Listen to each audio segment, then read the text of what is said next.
What is it about stories?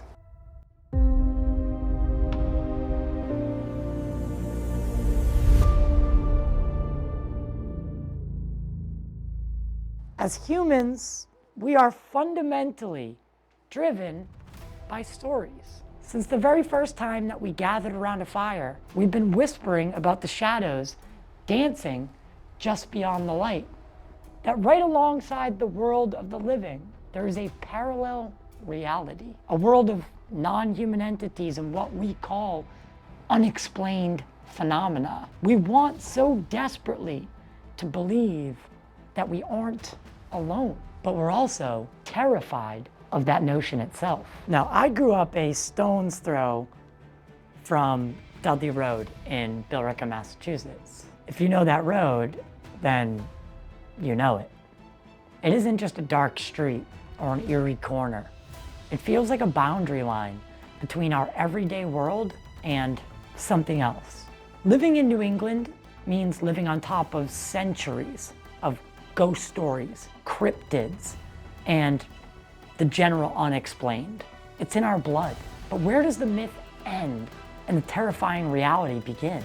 I've seen firsthand that it's closer than you could ever possibly imagine.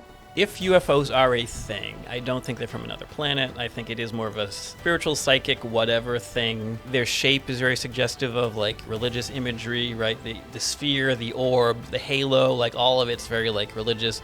You look at Carl Jung talking about UFOs as a symbol of the soul, all these things. I was walking down the street and I was sucked up backwards into this large cubic-like structure floating in the sky.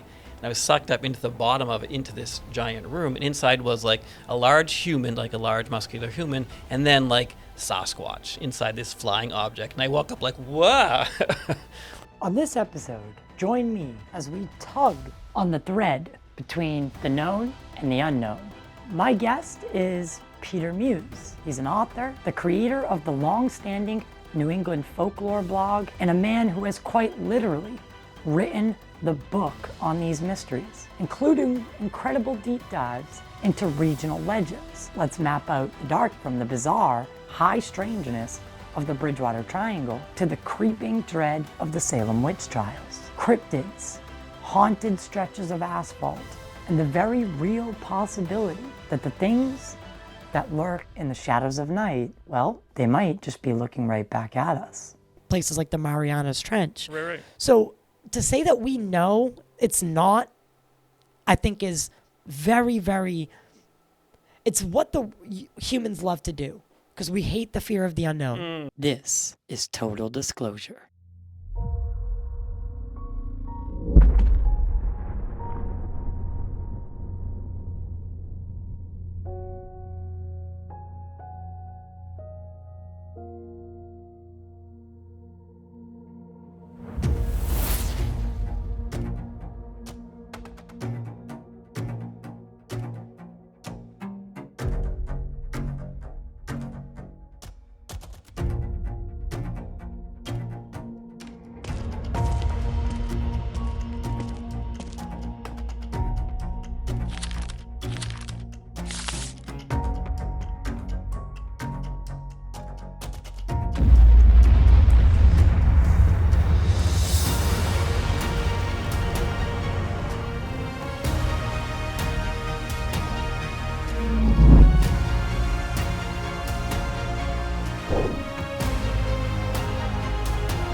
Today, we welcome Mr. Peter Muise. How you doing today, Peter? Good, I'm happy to be here, Tyler. Very excited to talk about weird things with you today.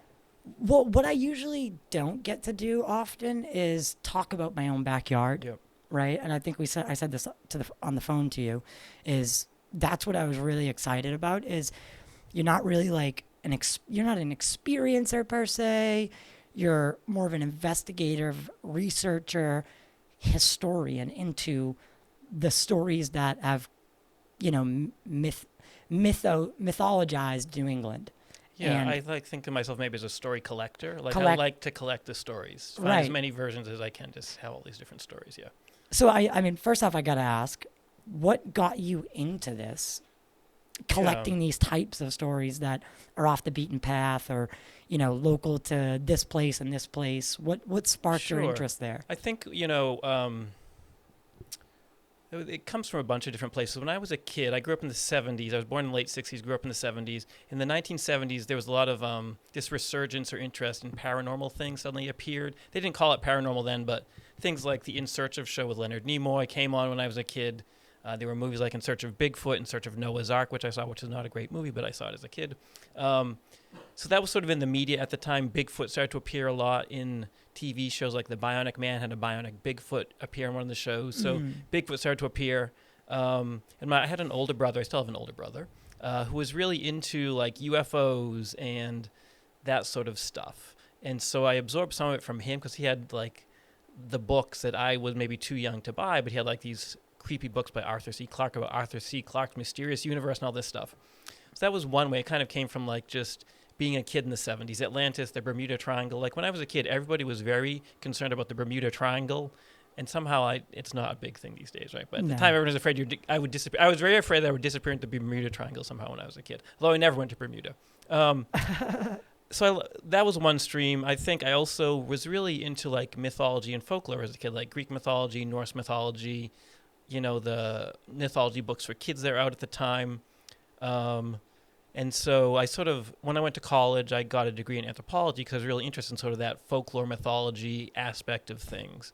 And it was only really when I was out of college and living in Boston did I realize that I didn't know much about the actual mythology and folklore of the place I lived my whole life, right? You said in our backyard. So I did not really know much about the mythology of the place I lived really since I was a kid. So I just started to investigate, like, what stories could I find? And I've just been doing it ever since. I've been writing my blog for about, I think it's 18 years now. I've been writing that blog. And I started out doing it every week when I first started. Now I do it maybe once a month, but it's been 18 years. Wow. And yeah, I have the link I'll put that link for your blog in the description below for anyone who wants to check it out because I think it's amazing. I grew up next Dudley Road. Yeah. Like right next in to Billerica. Yeah. So, whether we want to say or we want to agree with what the story is, take that part out for now. Whether it is true or not, I grew up right next to it. And it was something that was passed down like generationally, right? Right. And it was almost like, in a weird way, it was almost like Santa Claus. Like my parents would use it as like a, don't be bad, right? Don't be bad or we'll take you to Dudley Road and leave you with the nuns. And like, that was enough, man. Because it freaked us out. But for people who don't know the Dudley Road story, we'll probably get into that because... Yeah, I mean, why not tell it right now? It's a good story, right? Yeah, so I mean, I grew up right next to it. I grew up literally, like, I could hit it with a stone from where I grew up. And the Dudley Road story, I mean, I'll let you be the storyteller. I mean, the Dudley Road story is that sometime in the 19th century, these nuns who were in a convent near Dudley Road were kind of bored with being good Catholic nuns and kind of... decided to experiment with a little bit of Satanism and black magic and witchcraft. And so, in particular, they would leave the convent at night and go to this particular house on Dudley Road where they would conduct their satanic rituals. And the neighbors could hear them chanting and all this stuff. And supposedly the house where they were doing their magic was slowly sinking into the earth because it's so weighted down with evil, right? It's like you can see the house sinking into the earth. So the story goes on to say that the neighbors in that area were not happy about these satanic nuns. They were intolerant, I guess, or whatever. And so they... damn nuns. I know, those nuns. So they hanged them from a tree, and the ghosts of the nuns supposedly haunt the road to this day. And other things, like people see other ghostly figures there also. Yes. And so... the story about the nuns is not true. I mean, no one was hanging nuns in Billerica in the 19th century. I mean, the convent is real. I think it's now just a religious retreat center, but it's there. And the house that they supposedly conducted their rituals in is there also. Right. But it's really not a house that's sinking into the earth. It's just a house that was built with very low walls. It's sort of like Yeah. a storage building. It's not a full house. But if you look at it quickly, you can see, oh, well, okay, so it looks like it's going into the earth, but it's not really the case. On the surface, On like the surface. driving past Yeah. it on a Halloween night, which is when most people travel to Dudley Roads. Yeah. You know, it's a pretty crappy road. It's like not a dirt road or a country road. It More. used to be dirt. Yeah. But they've since paved it, but they paved it once. Yeah. And it's just like you go down it and you're like this Yeah, the whole yeah. time and you're just rocking back and forth. But I've had some weird experiences down Right. there. What I will say about the house that's sinking is you're right. It was built into a hill, it was built into the land was wavy. It's very, very suburban, you Sure. know, farmland. Horses, a lot of Horses up around there. Yeah. So it was the way that they built the house. And even as a kid, part of that story never fit to me because if I was a nun, and I think I said this to you on the phone, if I was a nun, you're married to God, right? What's the ultimate treason? Cheating on God, I guess. Cheating on God, With specifically Satan. with the devil, Right. right? And black magic. And if I was doing that as a nun, I wouldn't go to a house that they could see from the retreat. I would disappear into the woods, right? And I would conduct my witchcraft there. Yeah. So the legend lives on, Right. right? I disagree a little bit with you. I don't think that it didn't happen. I think something happened. Something. I'm not quite sure exactly what it was. I think it involved nuns. Yep. But again, I've And I'm interviewed also- so yeah. many people. And also will say, I think that the people who live on Dudley Road probably wouldn't even want us to talk about it. Because I think sometimes they get tired of tourists and people like, I've had a gun pulled on me yeah, there. so clearly, like, I'm not telling people to go to Dudley Road, but Yeah, don't go. don't go. The gentleman pulled a gun on me one of Really? the last times I was there. Yeah. Yeah. He didn't pull it on me, but he showed it to me that Yeah. he had it. And I was like, all right, dude, we get it. Yeah. Looking into him, by the way, interesting character. Yeah. Interesting character, that guy. But again, I found things in the woods that don't quite make sense. Yep. I explored that area so heavily as a child, and that is what Dudley Road. And the reason I bring it up is that's part of a big part of why I do this, Right. which I didn't really think about because I always thought it was just my UFO sighting and my mom's death. Those were the two catalysts. But Dudley Road was a huge part. Me and my friends, we'd always be down there. And we did see some weird stuff. I've interviewed people that have no reason to lie. Right. And they've seen weird stuff. So is it almost like we curse the land by believing it's cursed? I've always wondered that. I mean, I always believe people's experiences. Like, people do have weird experiences all the time. Like, Yeah. everyone has weird experiences. Not everyone, but a lot of people have weird experiences. And those experiences are true. Like, you actually have these experiences.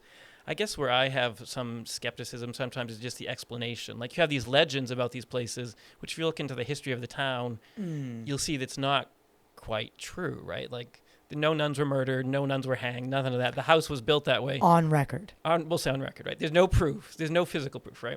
But the house part is 100%. Yeah, house part 100%. And so, but still people go there and will have this strange experience. So, like, is it something in the land that makes you have the experience, or is it just something in you that allows you to have this experience, Bingo. right? Something in your mind or whatever, and you're open suddenly to, like, whatever. I think there's a huge element to that. Yeah. Have you ever heard of a tulpa? Yeah. So it's something that's created by belief in it, Right. right? So I think there might be an element there to that. And to a lot of these places, at least hot spots, Right. where the paranormal, the otherworldly, the mystical seem to converge on these places. Right. And I think there is an element to how people react or think about that place that does play a part in what they experience when they're there. Yeah. Or And I think you could be right. And I also think often even just like suddenly that place has a reputation. Like suddenly oh, Dudley Road's a haunted place. Yes. More people go to Dudley Road, and therefore more people are talking about Dudley Road. More people talk about the experiences they have, and then more people go to Dudley Road. So kind of this snowballs. Like you have certain places where all the attention gets focused, like Dudley Road, or of course like the Bridgewater Triangle here, or those various places. When I was a kid, it was the Bermuda Triangle, but you know what I mean. Yeah. So it's like these certain places get all the attention, and the more attention you pay to the space, the more weird things you're going to notice. So that story from your childhood, the one about the Bermuda Triangle. Yeah. I'm sure you looked into it. Oh, yeah. The Bermuda Triangle. I mean, it is a weird place. It's a weird place. I just don't think when we were younger, it would just really push like, oh, all the planes, all the boats that go through the Bermuda Triangle disappear, like a higher rate of disappearance there. There are movies about it, right? Horror movies about the Bermuda Triangle, and I've seen some. They're actually kind of spooky, but I don't think the percentage of boats or planes that disappear there is actually any higher. Like someone somehow thought it was the case, but it didn't turn out to be the case. Right. I mean, when you're only focusing on missing ships, right? Yeah. You're gonna find. I mean, I see what you're saying. Yeah. But I mean, there are a lot of weird documented ships that have gone missing, planes that have gone missing, that have gone through that area, which I do find in like. Again, maybe Bermuda Triangle is like overplaying it, but what is it about that area that has this happen in the first place? Right. I mean, do you know how many ships actually have gone missing there? I don't. No, maybe someone can look it up. It was interesting to me that was a really big topic when I was younger, and now it's not a big topic. Like no one talks about it as much. Yeah. You talk about others like Skinwalker Ranch or Bridgewater Triangle or something like that, but not so much Bermuda Triangle. It's kind of passed on. What do you think the difference between folklore and the like paranormal investigation is? Oh yeah, I mean folklore. It's a hard word to define for me, but I will say it's like, for me, like folklore is the story that people tell about places, but they don't necessarily always have to believe the story, right? Like people may say, oh yeah, Dudley Road is haunted, or they may say people say Dudley Road is haunted, right? Right. But they don't necessarily go there to experience the haunting. Versus people now like the legend trippers or people who want to go to a place to actually experience it themselves is a different thing, right? It's sort of like,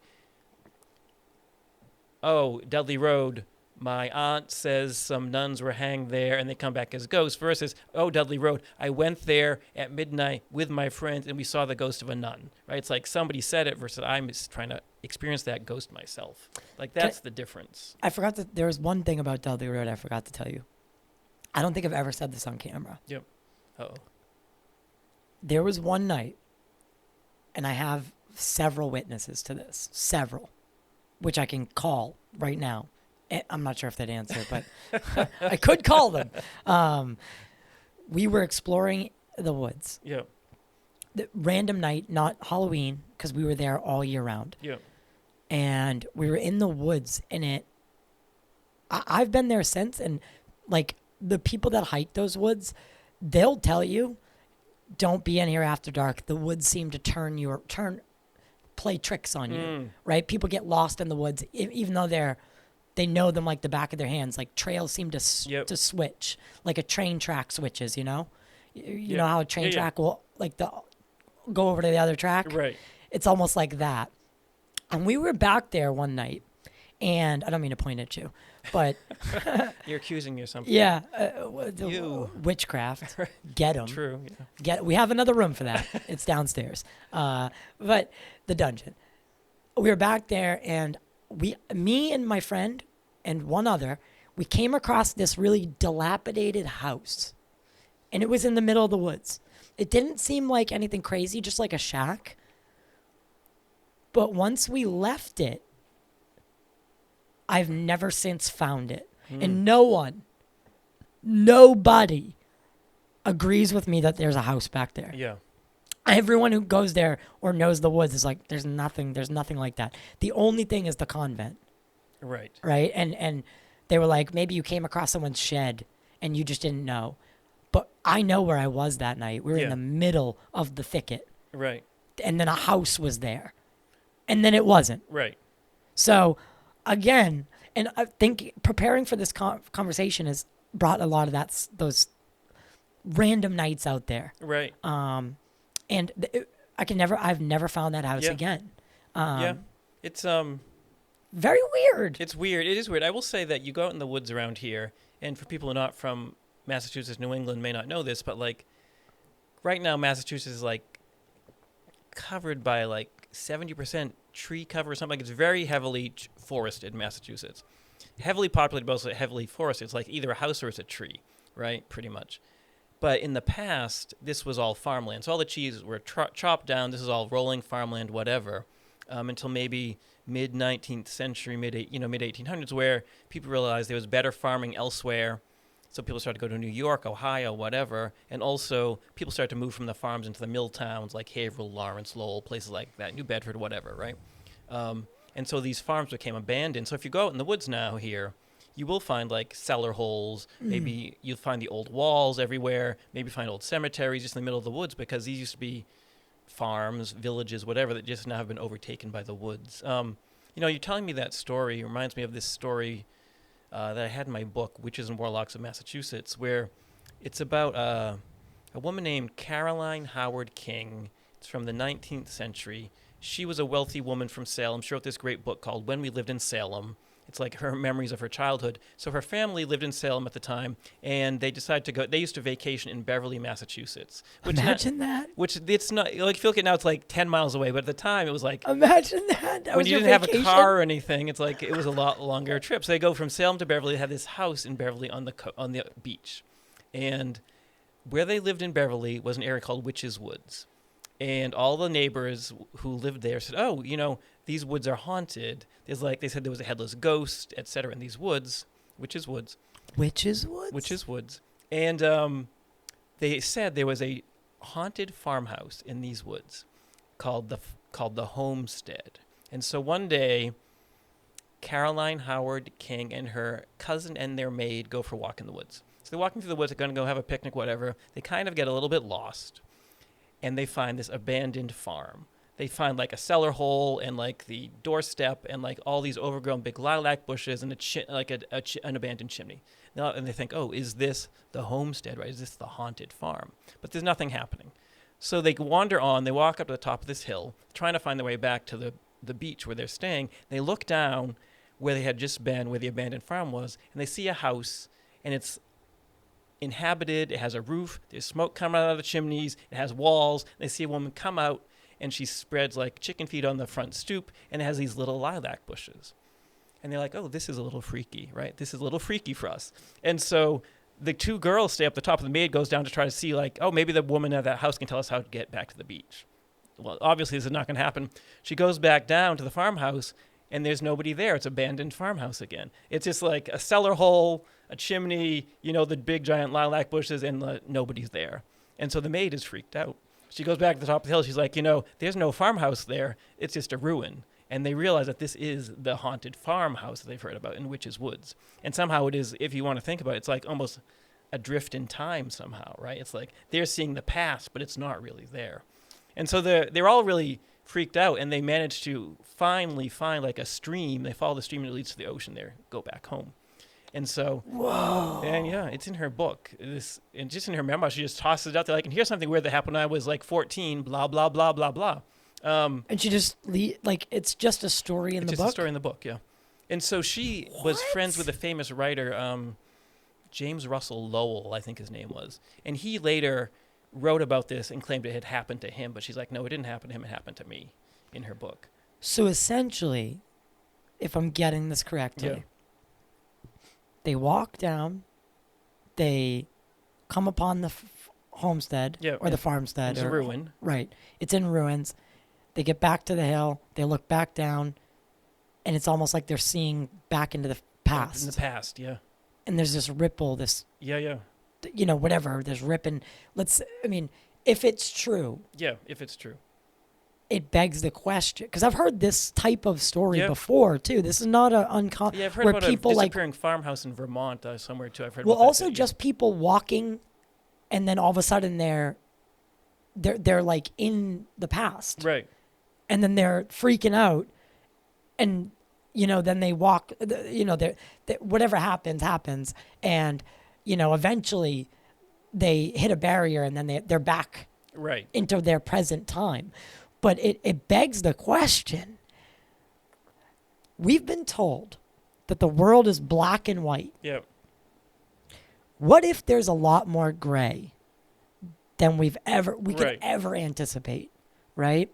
And that maybe, is it completely insane to think that they might have walked through space-time or a rip in space-time? And it's interesting because since it's written in like the 1800s, she doesn't have any of this terminology. Reference point. She's just like, oh, it was the haunted farm. I saw the haunted farm in Witch's Woods, and this is what it was like. So for us, it's like, oh, it's a time warp or whatever we want to think about it. For her, she's like, it was just the haunted farm, and I saw it, and I'm glad I didn't go inside or whatever. But yeah, That's a wild story. it's a wild story. It's not really well known. It's just in her little book, which is like her memoirs, which is not widely available. Yeah. Well, this is why we got you here today, because correct. for stories, I love this stuff. And Gene and I are part of something that he created called Wicked Alien Radio.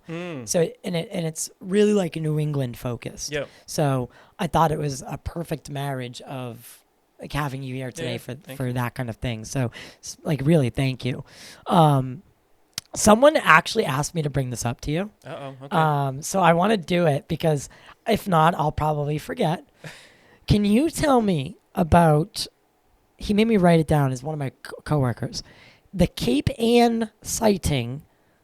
Hundreds of people saw, or he made Cape Ann sea serpent? the sea serpent. Yeah. Yes. It keeps turning on me. The Gloucester sea serpent, the Cape Ann sea serpent, whatever. Yeah, he made me write 3 dates: 1639, 1817, 1819. I'm not sure which is the right one. It's been seen multiple times, right? Oh. So the sea serpent was seen up and down Cape Ann, up and down really the Massachusetts coast for like a couple centuries. I think the first one, if you're talking about the 1600s, people see this sea serpent and they say it's like 100 feet long and it's as big as a barrel around. So it's like this big monstrous thing just lying on the beach. And they, of course, do not go near it because they're like, oh, that's a big sea serpent. We're keeping away from that giant sea serpent. So there's some stories in it that are kind of these older hearsay stories. Like there's also some stories about people like being attacked by mermaids and things like that, which you see early from the 1600s, 1700s, right? So there aren't, and you don't see a lot of mermaid attacks these days, but back then, I guess, back then was something to be concerned about. But sorry to sorry interject here. Yeah.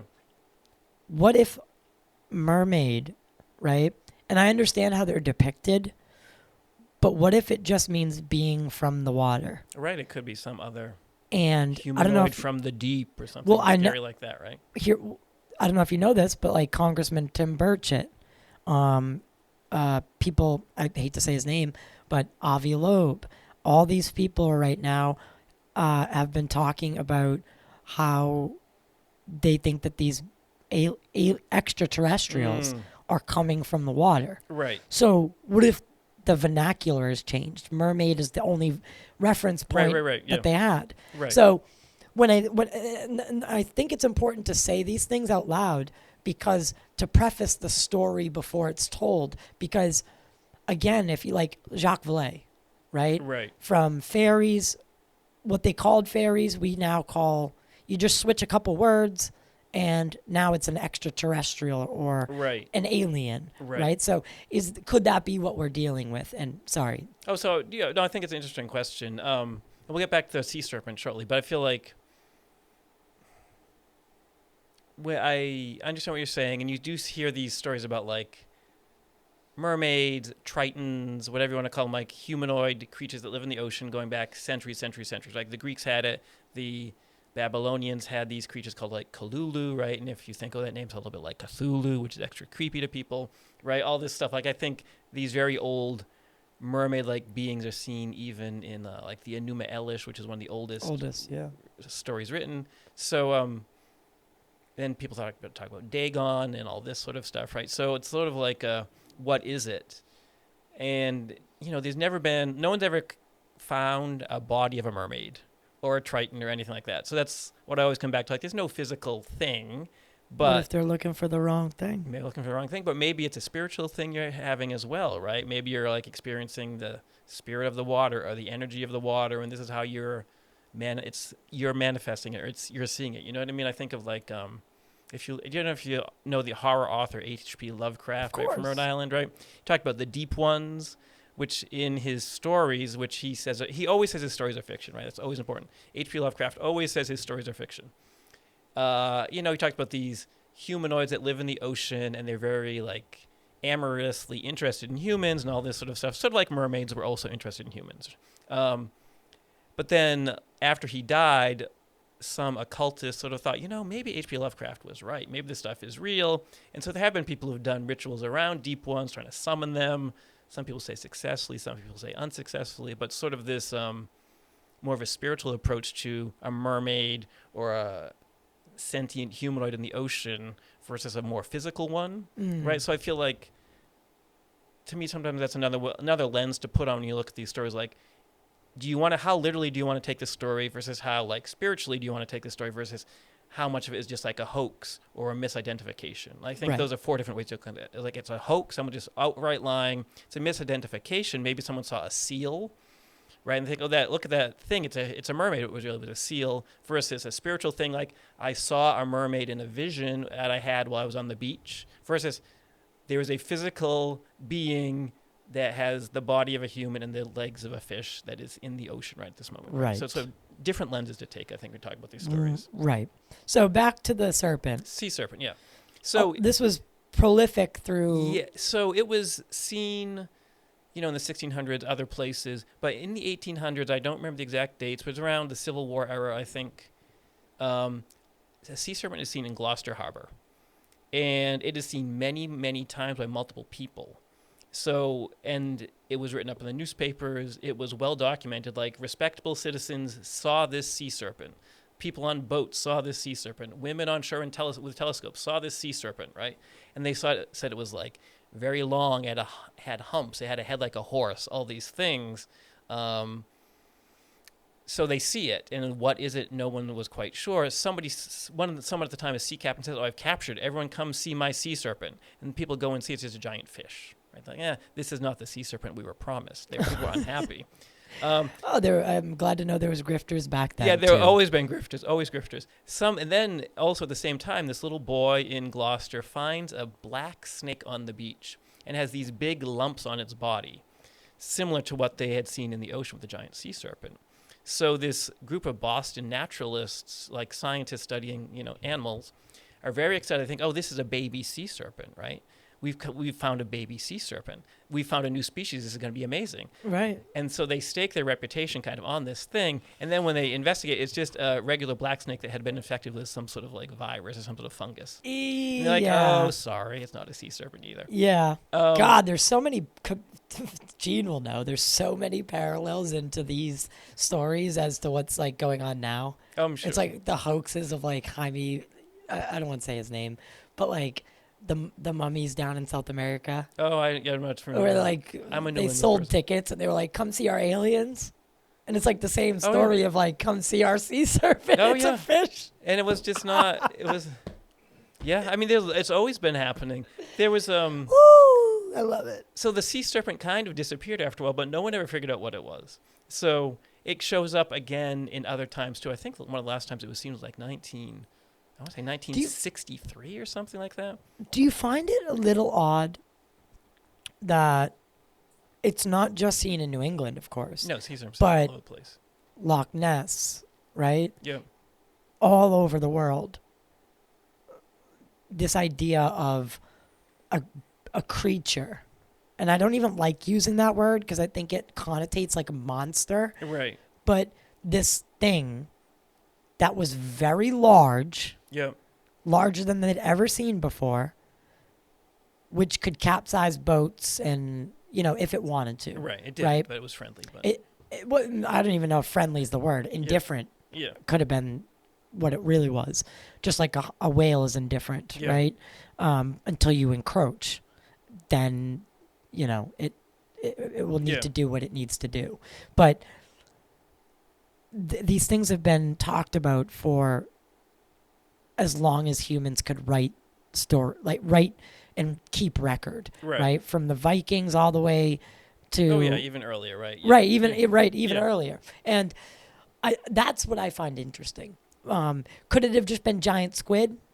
I probably that's one of the things, right? Right. But we A know pod more of about the whales, moon. something swimming together. It's hard to say, right? You see something undulating. Is it one thing? It looks like one thing. Maybe it's a whole school of whales or porpoises or whatever it is or something. Right. And what I was getting to is it is hard, right, with no physical evidence to like get, but we know more about the surface of the moon than we do what's in at the deepest parts of our ocean. Yeah. So, and they've evolved as, what is it? Invertebrate is when it doesn't, when the pressure won't affect it, right? Yeah, basically. Right. So they don't have like skeletons that would just be destroyed, just like that the capsule that went down. Oh, right? Yeah. Like, not good. It's easier to get to the moon than it is to get to the bottom of our ocean because the pressure is so it's so intense that it just crushes things. Right. But there are animals that have beings in the ocean that have adapted and evolved to be able to live under there with no light, because the light from the sun doesn't even reach down there in like places like the Marianas Trench. Right. So to say that we know it's not, I think is very, very, it's what the humans love to do because we hate the fear of the unknown, right? We need to know everything. Yeah. No, there possibly couldn't be a sea serpent down there, but then we find a giant squid and we're like, oh, Jesus, that's big, right? That thing could do some damage if it wanted. So your thoughts on the sea serpent is you probably misidentified, but could be some truth. My thing is probably misidentified, but who knows, right? I guess I feel like there are things in the ocean we haven't seen, but are there giant snake-like monsters down there, or is it just variants of things that already exist? Like, we know what a squid is like, so is it just another, like a giant squid is not that different from a regular squid, it's just much bigger versus, there are no gigantic, scaly monsters swimming around, like no giant snake-like monsters in the ocean right these days. So they may have been in the past, but there aren't now. Right. So. What is moving into kind of like the greatest hits of New England folklore? If someone had never heard of a single New England legend before, what are the first, say, 5 stories that you tell them? Well, the first one is probably just like Salem witch trials is like, for Massachusetts, that's the thing, right? Okay. Witchcraft is like the big thing here. Hundreds of stories about witches here. Salem witch trials are the most famous, right? 1692, 19 people executed, 1 person crushed to death during torture, and then several other people died in jail. So that was the biggest witch trial in North America, and that sort of was the end of the witch trials also, because I think when that happened, even as it was going on, there were people who were like, this does not seem right to us. And then by the time it was over, people were like, oh, this is really not right. Like, there was a lot of skepticism always about it, but when it was over, people were really turned against the whole concept of accusing people of witchcraft in court. They didn't stop believing in witchcraft necessarily. They just realized you couldn't prove it in court. And so even after the Salem witch trials are over, you do see these stories about witches appearing throughout New England for hundreds of years. So I would say Salem witch trials is like a biggie. Like, that's one of the big ones. Right. And all the sort of legends and stories that kind of circulate around that, like ghosts that haunt places associated with the Salem witches and all that stuff. It's huge. I assume you've been to Salem. Yeah, many times, yeah. People report that when they enter Salem, it feels like they've entered, like once they cross into Salem, it's like a bubble that they enter into. Have you ever heard this before? I haven't, but no? Tell me more. Jess, how many times have we heard it? Quite a bit. I may be psychically insensitive, so who knows? Right? Or it's maybe more witchy and something like I feel like I'm coming home like, yes. I feel like I'm walking into a tourist trap. That too. That's the feeling. Producer. I'm feeling like everything's going to be 5 times more expensive. Producer Gene says that he feels like he's walking into a tourist trap. And you know what? Isn't it ironic that these days, if you go to Salem, it's witch shop after witch shop, and I don't like every time I'm there. You're right, Gene. I'm almost like I don't know if this is right. Like practice, like Yeah, everyone's yeah. practicing quote unquote the holistic witchcraft at the place where a bunch of people were accused of witchcraft falsely for greed, power, land Right. grabs, Yep. and other petty differences between your neighbors. Right. Right. And now they like celebrate witchcraft and is that disrespectful? Here's my opinion. So one thing, it's been going on there since 1851. In 1851, Nathaniel Hawthorne wrote The House of Seven Gables, which was a huge national bestseller. And the country wasn't as big in 1851, but it was still a big bestseller. And it's about the Salem witch trials and all this stuff. It was a huge hit. And so people started to come to Salem to see the places he had written about. From around the country, they would go to Salem like, oh, we want to see the House of Seven Gables. Oh, we want to see the graveyards. Oh, we want to see all these things. And so 1851, people in Salem started to like say, oh, this is really cool. We can make some money off these tourists. And so they started to like market to tourists. Even in 1851, like 1892 was a 200-year anniversary, right, of the witch trials, and the town like produced a map of local sites to see about the witch trials. Oh my God, they waited 2 people. They waited 2 people until they started monetizing it. 2 centuries. 2 centuries. Yeah, 2 people. Yeah. Let's just say the average person, right? A 100 lifespan. years. Yeah. They waited 2 people before they. They had Parker Brothers put out a game called the Witchcraft Game. People would sell soap, witch soap. So it's not new. It's been going on for a long time. You know what I find fascinating about Salem is we went there. We have a good relationship with a shop called Pentagram, Oh, that's a great store. and they're Yeah. right next Yeah, to it's the a great memorial. store. Yeah. What a lot of people don't realize is that memorial is not where they're buried. Oh no. Some they're not. No one knows where they're buried. Right, their bodies were thrown in some unmarked grave someplace. Bingo. Yeah. So, Do you have an idea of where they're buried? of where the actual hangings took place? Oh yeah, it's Gallows. Gallows Hill is marked now. It was only the last 10 or 15 years, I think. I can't remember when they figured out where it was, and it's How did they behind figure a this out? Walgreens. It's just like they sort of knew the neighborhood always. They were then they started to read people's diaries from the time, and someone was saying, "Oh, I could see. I saw the wagons carrying the people go by my house." And they figured out where the house was that this person lived in. So it's like a forensic deep. Yeah, very deep, very, very detailed Okay. of where it is. So it Okay. is a park now. I think there's a small park there. But There- it's not in downtown. It's further out. It was behind a Right. little shopping plaza. And no one actually goes there. No, I think Most people don't go most people there. don't. It's further. It's a longer walk. Yeah. So they go to this memorial Yeah. that is, I mean, it's a tourist thing. I'll put it this way, right? Yes, It's a memorial. It's a memorial. It's become a tourist thing. It's become a tourist thing. But you can look at it this way, like that town executed, these 19 people, killed one through torture, et cetera, et cetera, et cetera, right? Did terrible That was Giles Corey. Giles Corey, yeah. Yeah. So terrible things happened to these people. So is this just kind of karmic payback that this town is now like witch city, witch capital, and they embrace the witch versus like saying we're going to kill the witches? Like, have they just learned a lesson? Like, okay, hey, witchcraft is cool. We're just going to like But accept what it. about the people? Now, say ghosts are real. Yeah. Let's suspend our. You know what? Skepticism. I mean, I'm not even sure because we've had some weird shit happening here too, and at this point, let's say it's all there, right? And you were crushed to death. Crushed. Yep. You weren't even hung.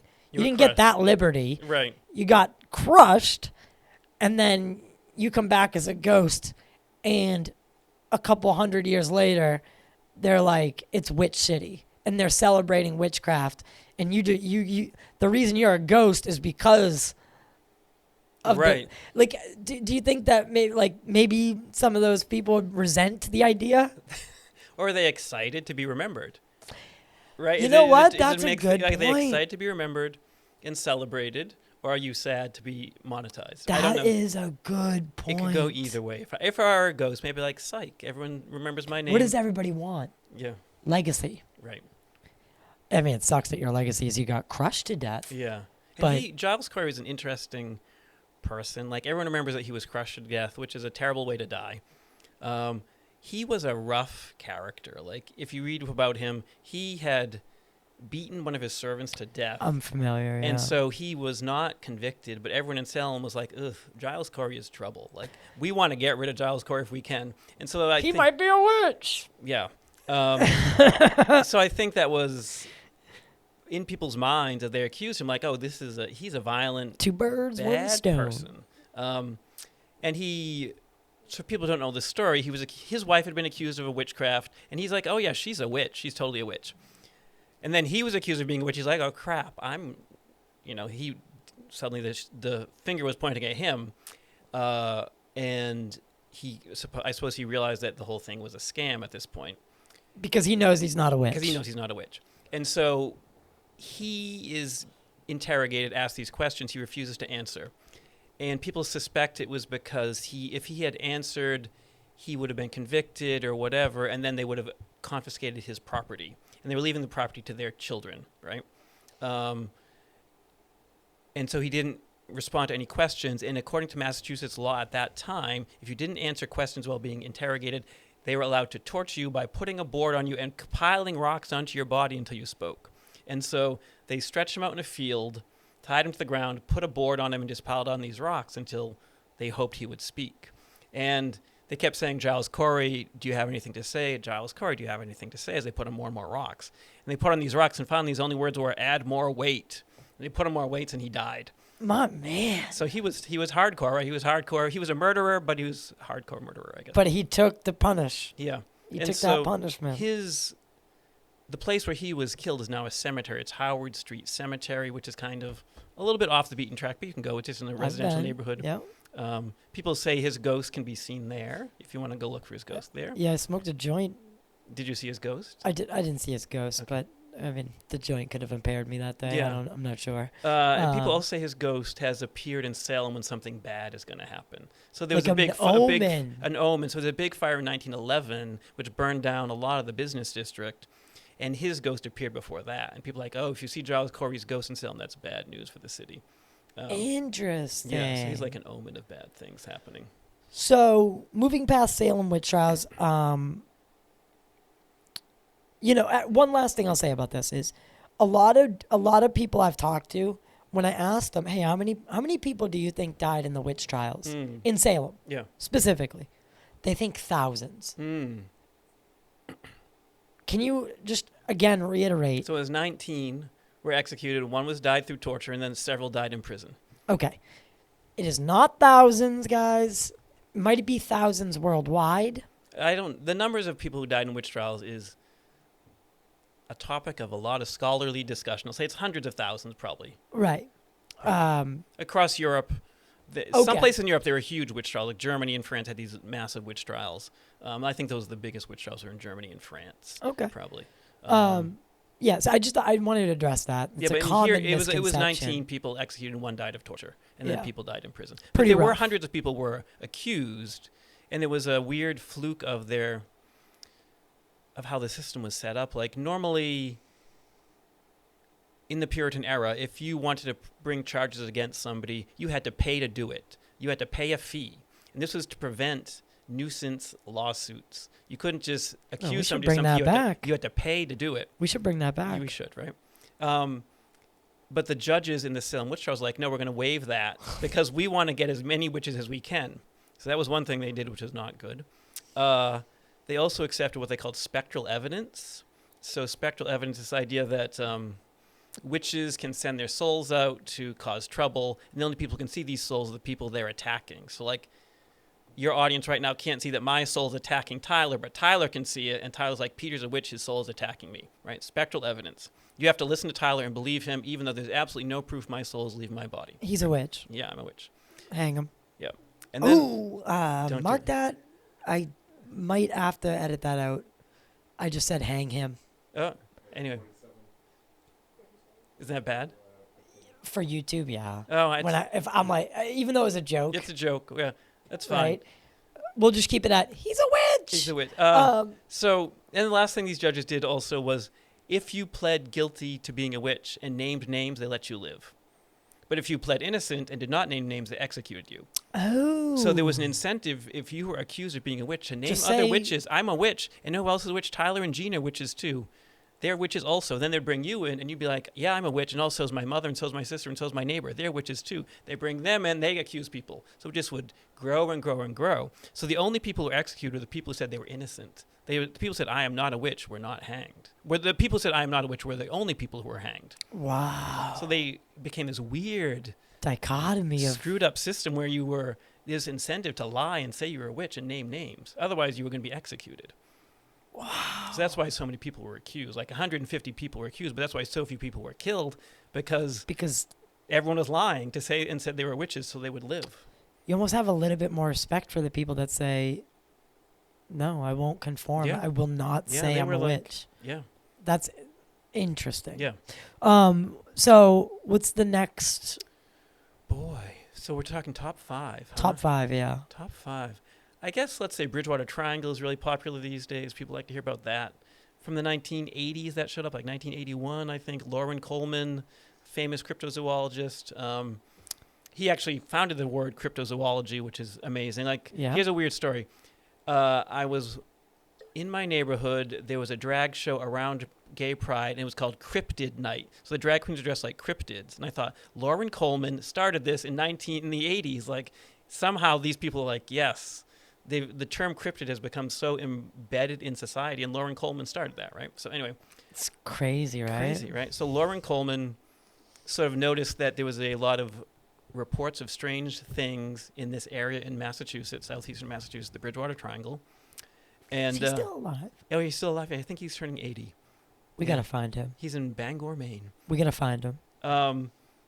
And so he dubbed this area in southeastern Massachusetts the Bridgewater Triangle, like the Bermuda Triangle, but in Bridgewater. And since then, I think because once you name something, people kind of focus in on it.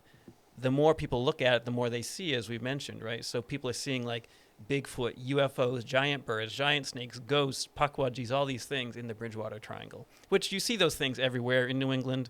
But particularly in the Bridgewater Triangle, people are like, oh, it's in the Bridgewater Triangle. And it's centered on a big swamp, the Hockomock Swamp. Which I find interesting, because what does Hockomock mean?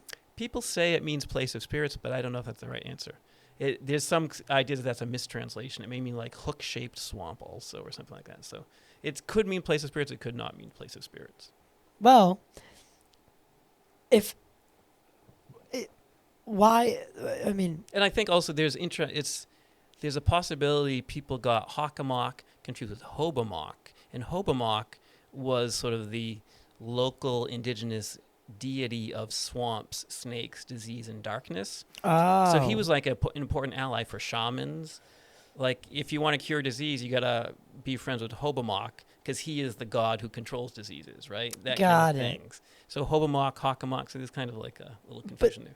But there was the King Philip's War King Philip's War, yeah. that engulfed, Southeast Cape Cod, southeastern Mass, everywhere, right? All of Massachusetts, right? right, all up the coast there, and there's this belt, this Wampanoag belt, Yeah, Wampum Belt, I think, right? that was talk about- taken. And again, I'm not as familiar Yeah. with the story, but the from what I've gathered, and we went down there. We spent how many nights? We spent about 4 nights in the middle of the Bridgewater Triangle, and we stayed in one of the oldest house in Easton, which is also haunted. Right. I'm sure. We went to the Raynham Dog Track. Yep. I've been by the Random Dog Track. That night, I will admit this. The investigators we were there with, I'm gonna give a real big exclusive, kind of, probably shouldn't say this here, but I'm going to. We went to the Raynham Dog Track. That night was incredible. incredible. Probably the closest brush I've ever had with what you could call the quote unquote paranormal, where I felt something almost trying to take me over. Like something came up the base of my spine and like I could feel it. It was almost like it was trying to take me. And it was like I had to fight. And I know it sounds crazy. I really do. Jess was there. There was other people there. And I just felt super uncomfortable. And I felt like not myself. And it was interesting because we weren't even going to go out that night. Yeah. They came to the front door and it was like 11 or 12 already. No, it was like 10 or 11 already. And they were like, we're going to go to the random dog track. Do you guys want to come? And I literally said no. And then something Do you want to go to the haunted dog track? No. The answer should always be no when someone says that. Right. But the moon caught my eye because we were at the front steps. So they were outside on the steps. I was inside with Jess, and we were kind of wrapping up and just gearing up for what we were going to do the next day. Something told me when I saw that moon, I need to go. So I was like, Jess, get your stuff. Let's go. We're going. And we went out, and it was probably the best night. Brightest full moon hanging in over the horizon. And you know when the moon's just extra big? Yeah, like the supermoon type of thing. It was a super. And the first night we were there, right? And we're walking through the dog track, and just things are. It was just eerie. And then the whole time after that, I was trying to recapture that first night, right? And it just never lived up to it. And even to the point where one of the investigators, I'm not going to name him or her, tried to get me to fake something for the documentary. And that's where the documentary got killed, was when he did that. When he or she did that. That's when I was like, you know what? I was like, and I believe Jess was right there. I was like, no, I'm not doing, no. Like, I'm not, that's not what I'm here for. Yeah. I've been through Raynham. I'll admit, it's a creepy place. And we were going to a friend's birthday party at a Chinese restaurant down the street from the dog track or something. And we were driving down the road, whatever that road is, and just like fog blowing across the road like it was a horror movie. Like, oh, this is wild. Like this low fog, like blowing. Like this is really, I can see why people are spooked by this area. And again, I got that feeling. Yeah. When I went into the Bridgewater Triangle. Yep. That like bubble feeling again. Right. And the only places I've had that are Salem, Bridgewater, and Dudley. Okay. So what is it about, and that's why I set out to make that documentary about what connects these places. Right. And we found tons of through lines to each of them. We're actually, I'm not going to say, this doesn't matter, but we are going to revive that documentary. Yeah. But we're just going to leave some people out, if you know what I mean. So, have you ever been to the Freetown State Forest, which is we went down there, right? So this is my big Bridgewater Triangle story. My husband and I went to Freetown State Forest. We're going to find the Assonet Ledge, right? Assonet Ledge. And I used to think it was Assonet, but no, it's not. It's a sonnet, not Assonet. It's a sonnet. And so we drove down there to Freetown, the state forest. We park, and the entrance we parked near was near a gun range, right? So we get out of the car, immediately we hear gunshots, which is always like a soothing thing to hear when you're in the woods, someone shooting. So like, okay, this is not great. I hear gunshots. As a city person, I hear gunshots. It makes me nervous, right? So we hear gunshots. We're walking down this dirt road, and all the trees are dead. It's like pine trees. They've all been killed by pine borer beetles. So we're walking down a road with gunshots and dead trees around. It's like, okay, this is a good, creepy start to the experience, right? We're walking through these woods. I think we had a map of some kind. And the landscape is really odd in that forest. Like, the paths were really sunken into the ground low. Like, I guess because it's very sandy or soft, right? Mm-hmm. So you're kind of walking knee deep in the ground, right? With these little troughs, which was weird to me. And it was early March. All the trees were leafless, but they were blowing against each other and squeaking. So it was like, squeak, squeak, squeak. I was walking like, oh my God, this is great. It's getting creepier and creepier. we haven't seen anybody for like an hour, and then suddenly we see these teenagers wearing hoodies who are all like high out of their minds in the middle of the woods. Like, this is always good too. Like a bunch of high teenagers. I'm like, okay, should we just We're checking up all the horror movie boxes. Should we? When do we just turn back? When do we just turn back? And finally, we get to this pond, and on the other side of the pond is the Sonnet ledge.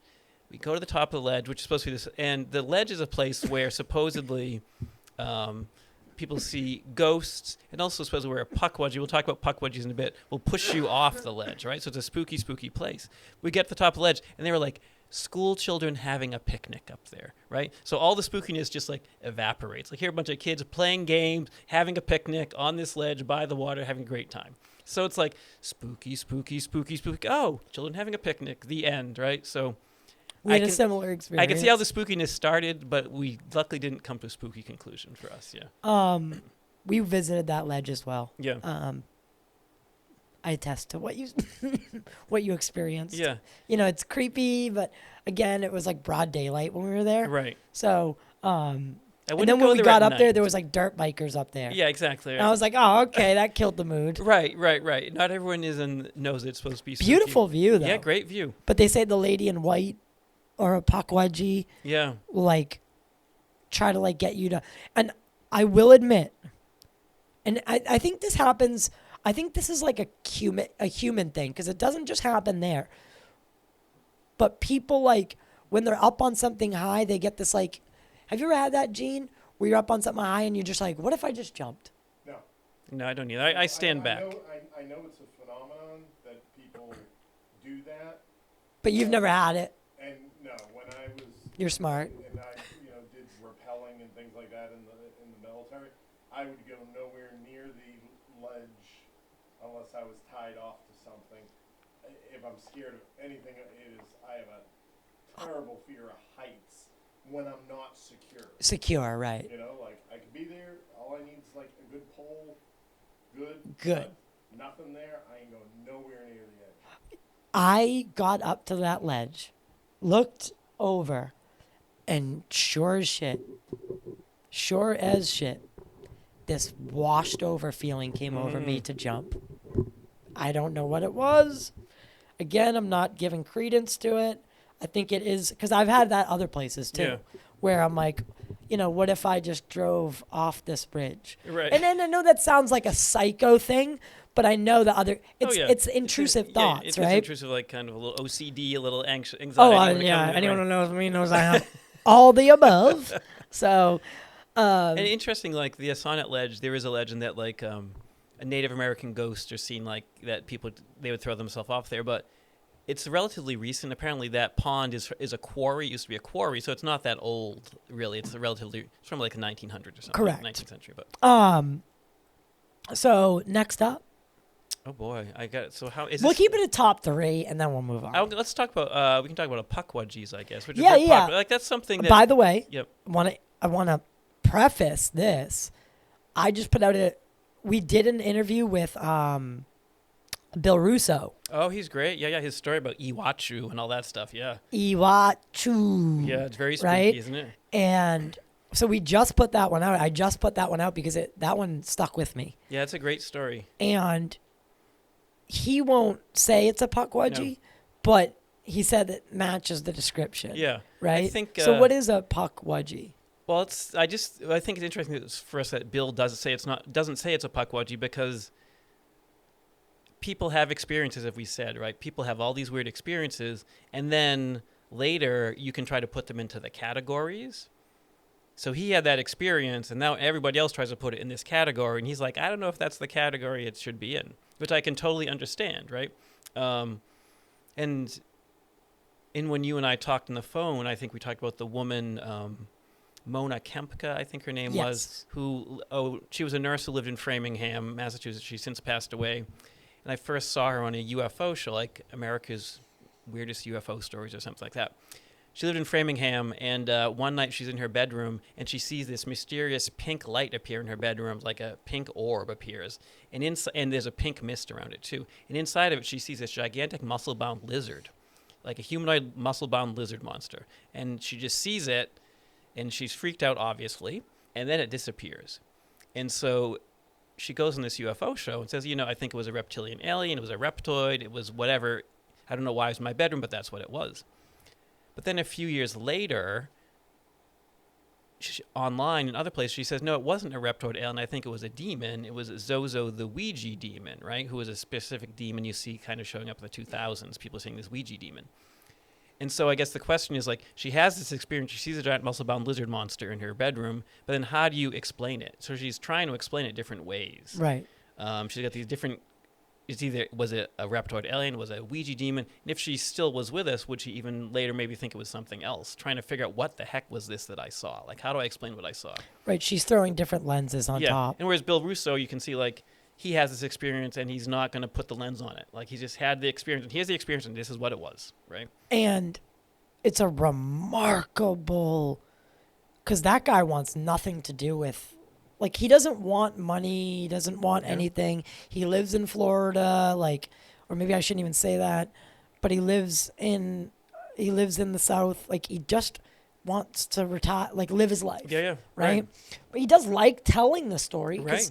And these things, but they mimicked language. Right. Right? In ways that they were a little off, right? Like, "E want you." Right. Right? "We want you." Right. Right? It was almost like mimicking. And I always asked him if he didn't have his dog with him that day. Granted, he probably wouldn't have been out there. Right. But it was like 3 a.m. or something. He's late right, at night, that magic he witching wouldn't hour, be walking his dog because he was walking his dog. Yeah. He did it every day. Arguably, he wouldn't have been out there. But let's just say, and I asked him this point blank, I said, let's just say you were out there without the dog and you saw this. The dog kept him away. Yeah. Because the dog was having a very visceral, like, I need to get away from this thing. Right. If the dog wasn't there, what would you have done? And he said, I would have walked right up to it. And he's like, I don't know if I would have been here today. Right. I can't say that. But it was a pot-bellied, cute, like, stuffed animal guy saying, "E want you." Right. And he's like, I was curious. Right. But his dog, Stephanie, was like, no, dude, we got to get the F out of here, right? I like that the dog's name was Stephanie, too. Yeah. It's a good detail. So he had that biosensor, Right. his dog, Yeah. and he trusted that dog enough to be like, okay, let's get away. Yeah. And they say they lure you in. That's the lure, right? Right, that's the lure. They lure you in, and then once you cross the threshold, nobody knows what happens, right? So I find that interesting. It's like, what would have happened had Stephanie not been there? Right. Samantha, sorry. Okay. Thank you. Either one's a good name for a dog. Right. So sorry, Bill, because he loves that dog. Yeah. So I feel like, the Pukwudgies, it's interesting because you can trace where the term came from. It's not a local New England term. Originally, it's from the Ojibwa people, which is a Native American group in the upper Midwest. And it appears in their mythology and folklore. And it was that their folklore was kind of written about in the 19th century. And Henry Wadsworth Longfellow, the poet, he wrote a Song of Hiawatha. It's an epic poem. And this is in the 19th century, people liked poetry more than they do now. So he wrote this poem about Ojibwa legends and the hero Hiawatha. It was super popular. And in the poem, there's a section about Pukwudgies, where Pukwudgies, kind of destroy this hero. They kill him and things like this. Not Hiawatha, but it's another character. They kill him. These little mischievous fairy-like beings called Pukwudgies from the Ojibwa lore. So Wadsworth Longfellow lives in Cambridge, Massachusetts. He writes this poem. It's very popular. Later, probably the early 20th century or so, somebody in southeastern Massachusetts, I don't remember if it's Norton or which town it is, writes a history of Norton, Massachusetts, and he takes the part of the Song of Hiawatha about Pukwudgies and he sets it in southeastern Massachusetts. He said, oh, this happened here in Norton, Massachusetts, either Norton or Easton, one of those towns, right? He takes it and puts it there. He said, there were Pukwudgies here in Norton, Massachusetts. And they did this thing. It's really, he was just plagiarizing Longfellow's poem, but he puts it in there. So then it becomes history in that area. In the 1930s, then, a woman named Elizabeth Renard, she's a writer, she's collecting folklore on Cape Cod. She's collecting Cape Cod folklore. She talks to these Wampanoag men to get some of their legends. They tell her stories about Pukwudgies. And Pukwudgies and the giant, right, the Moshop, who is this giant kind of demigod figure who creates landscape features and things like this. And the little Pukwudgies kill him. And they kill his children, then he leaves the area. And so that's how kind of Pukwudgies kind of get to Massachusetts. There's a popular book called The Good Giant and the Bad Pukwudgies, a children's book that came out in the 80s. And so from there, it kind of really spreads around the area. So that's how the term gets here. But if you look at like Native American legends from New England, there are lots of stories about little hairy creatures that live in the woods. They aren't called Pukwudgies because that term is not from this area originally, but they have names like the Makiawasug and things like this, which are hard terms for me to say. But generally they're like short, covered in long hair, don't like to be seen. They'll steal things from you. They don't like to be spoken about, things like that. And on Cape Cod, they have a leader, or the woman figure who leads them, is a woman named Granny Squannet. And that name actually comes from a very old Algonquin term for like the woman's goddess, Squaw Unit, or something like that. She was the goddess of women. So that name, you can see, has kind of come into the folklore also.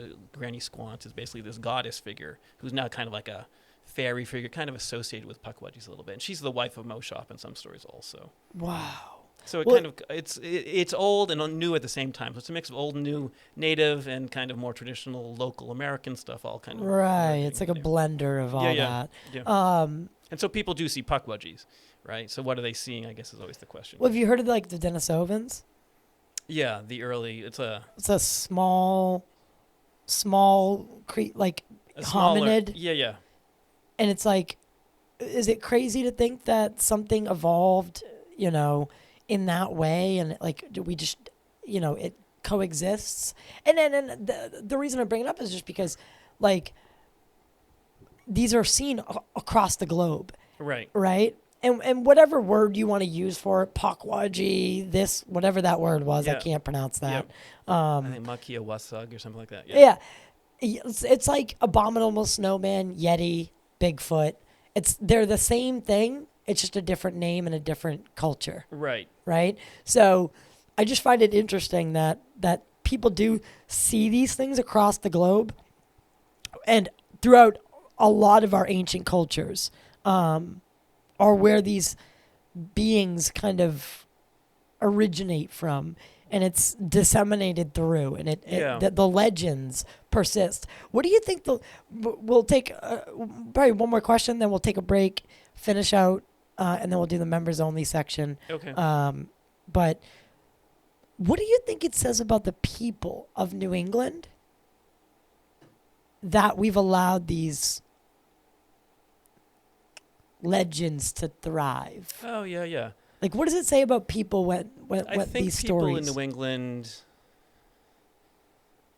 like that they live someplace old, right? And I think people are kind of proud of some of the weirder stories, right? Like people in the Bridgewater Triangle are excited to live in the Bridgewater Triangle, even though it's spooky, but they'll definitely tell you it's a spooky place to live, and they love it, right? They love it. People in Salem are excited to live in Salem. Which city they like it? Except on Halloween. And I have friends then who they live hate up there. it. I have friends who even like it on Halloween. It's New England has a reputation for weird things, right? Like this idea, is New England weirder than other parts of the country? It's hard to, like, how do you kind of quantify weirdness? But I do like to think that the three most prominent horror writers all came from New England. So Edgar Allan Poe was born in Boston. H.P. Lovecraft was born in Rhode Island. Stephen King's from Maine, right? And they're all from New England. And they all kind of, like, why do they all grow up here and have the weird experiences? I don't know, but they did, right? Oh, I've never thought about that. Yeah, and Poe didn't like Boston. He left when he was young, but he grew up here and he was served in the military here also. He was on wow, I never thought about Castle that. Island, I think, is where he was stationed. You are absolutely right. Someone else wrote that, and I have just remembered it. But yeah, so it's an interesting fact. That is a really interesting tidbit. And so I think that's why, and I don't know if you, I think that's why kind of in a lot of the media, like New England towns are spooky, right? Like if you're watching the show Widow's Bay, which is on right now. I didn't know if I should bring this up to you. Yeah, it's a good. I have only watched 3 episodes, so I haven't watched the whole show. But it's good. I like it. It is Yeah, amazing. very interesting show, right? The fog rolling in. Yeah, and the sea hag and all this stuff, and the curses and the mysterious death. Let's But keep this for the members only section, because I think Gene might have a hard out time today. Yeah. But But so, we'll do like a rapid fire. Yeah. So just say like It's such a good show. People in New England are, I think, proud of the weirdness. If it exists, they're proud of it, right? And they like the history. Some people like the history. Some people like the weird history. So I think. So why do you think people have such a hard time with the notion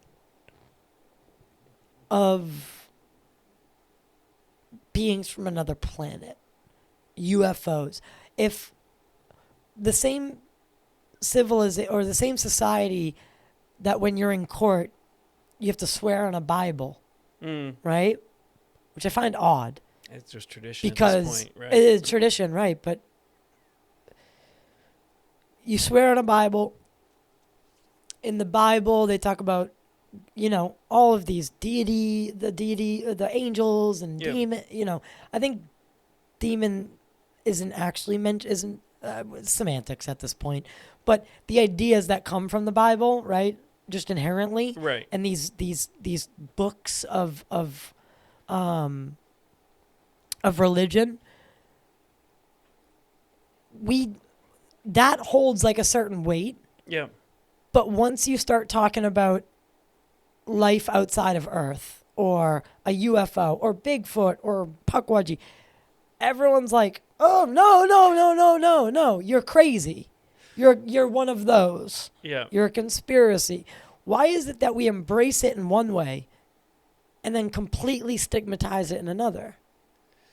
That's a good question. I don't know if I have an answer, but I will say that I think religion has like the world religions have like thousands of years of history behind them, right?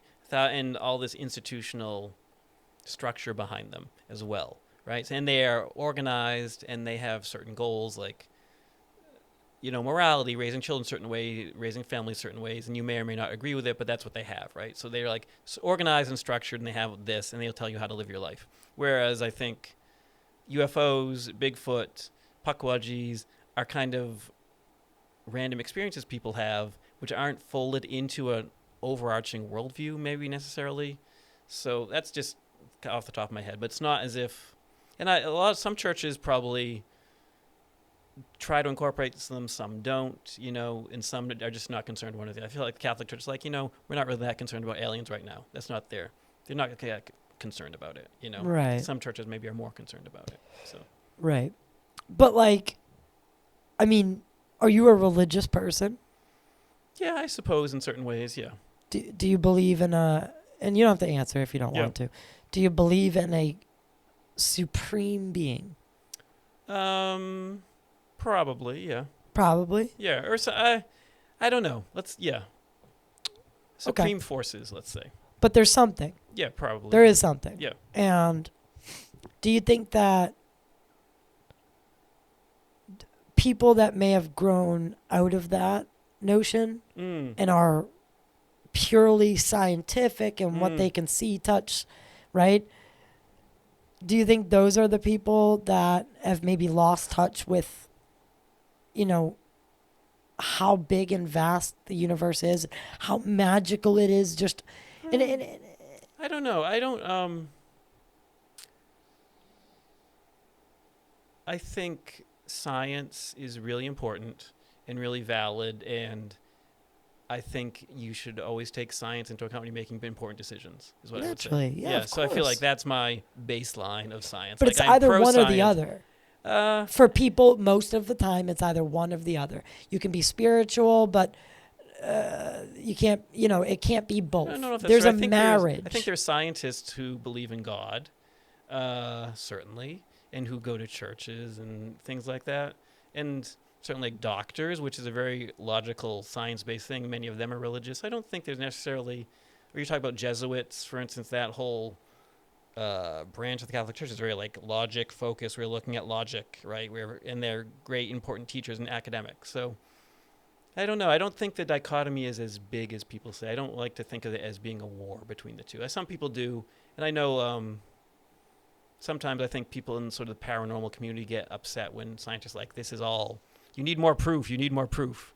And I think, you know, Right. that's where some of that comes from. And the scientists they have different standards of proof than other people, which is good. And then again, it is good, but you also need to be able to work with these very, very, you know, not everything's exactly repeatable with these things. Right. So you also have to give and take, right? It's a give Yeah. and take.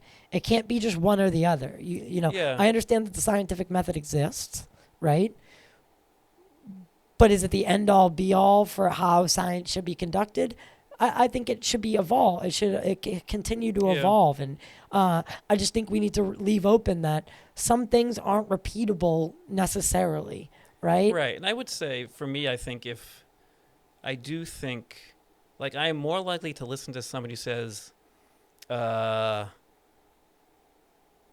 they saw, like, if someone said, oh, I encountered a demon, I'd be like, oh, maybe they did encounter a demon, versus someone who said, I encountered a physical alien being in a metallic spacesuit in my backyard. I mean, like, did you? Or maybe that was something more spiritual. Like, I think a lot of people, or some people maybe, are having spiritual experiences couched in the language of science, right? They're seeing, in the past you would say that divine being was an angel, now you're seeing it as a UFO. But I think that's more of a spiritual experience maybe than a physical, scientifically provable experience to me. I agree. Yeah. I agree Yeah. because I've been in that situation yeah. where I felt that it was for just me, Right. where time slowed down. Right. Like time. Have you ever had an experience, like overt experience? I think I told you when I was a kid. Maybe I told you a story on the phone that when I was a kid, I don't know how, I was little. I was probably like 5 or 6 or something like that. Very small. And I was playing in the backyard with my brother and my friend Wayne, who lived behind us. This was Haverhill in the 70s. And it's the summer, we're outside. It's late at night. It's dark. And something bright comes down from the sky. And it was like, I don't know what it was. We were terrified because we're like, oh my God, it's a UFO. It was like a big bright light came down behind a hill or something. And we were just like freaked out. So we ran inside the house. We were like, Ma, we saw a UFO. We saw a UFO. She's like, did you see a UFO? We're like, yes. We thought we did. But I mean, it was definitely a feeling of like, oh, wow. Like, holy crap. Like, here's this. How like, big was the light? It was big. Well, was okay, big. give me. Could you block it out with your fist? I don't think so. I mean, I had a small fist. I was a little kid back then, so. Right. But yeah. And you said it descended upon behind a hill. Behind a hill. How Yeah. close was that hill from you? I don't know. It was probably half a mile away or something. It's a very hilly area. Haverhill is. Yeah. What color was the light? White. It was a Okay. bright A white. bright white light, yeah. So it could have been many things, but as a kid, we thought it was UFO, and I was like so freaked out by it. I remember being quite scared. So fear enveloped you. Yes, because I was 6 years old and I had been watching all these spooky alien things in the 70s, you know. So Right.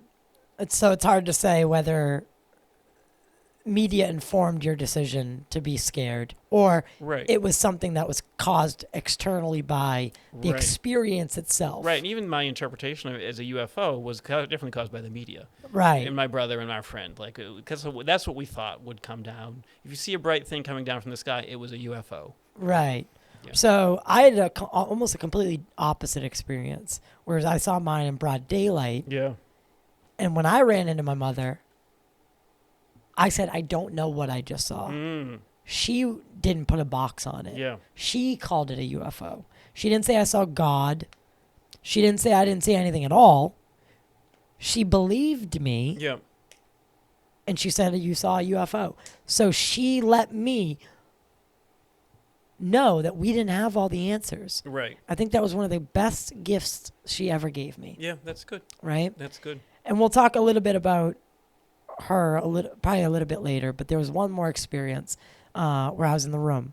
And, you know, she's watching and she's around. But she really was the catalyst for, you know, one of the things she always told me, I told you on the phone, was you have to find your question. The question you want answered. and then you got to go get it. Right? Then that's happiness. Is you got to know what you want. Right. And you got to go get it. I always find it a little odd that she used the wording like that. That I needed my question. Right. Not an answer, but a question.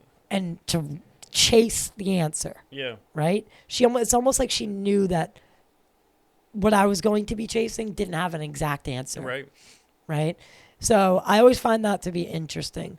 But she was a delightful woman and just didn't put a box on things. Yeah. So when I ran into her, she was like, "You saw a UFO."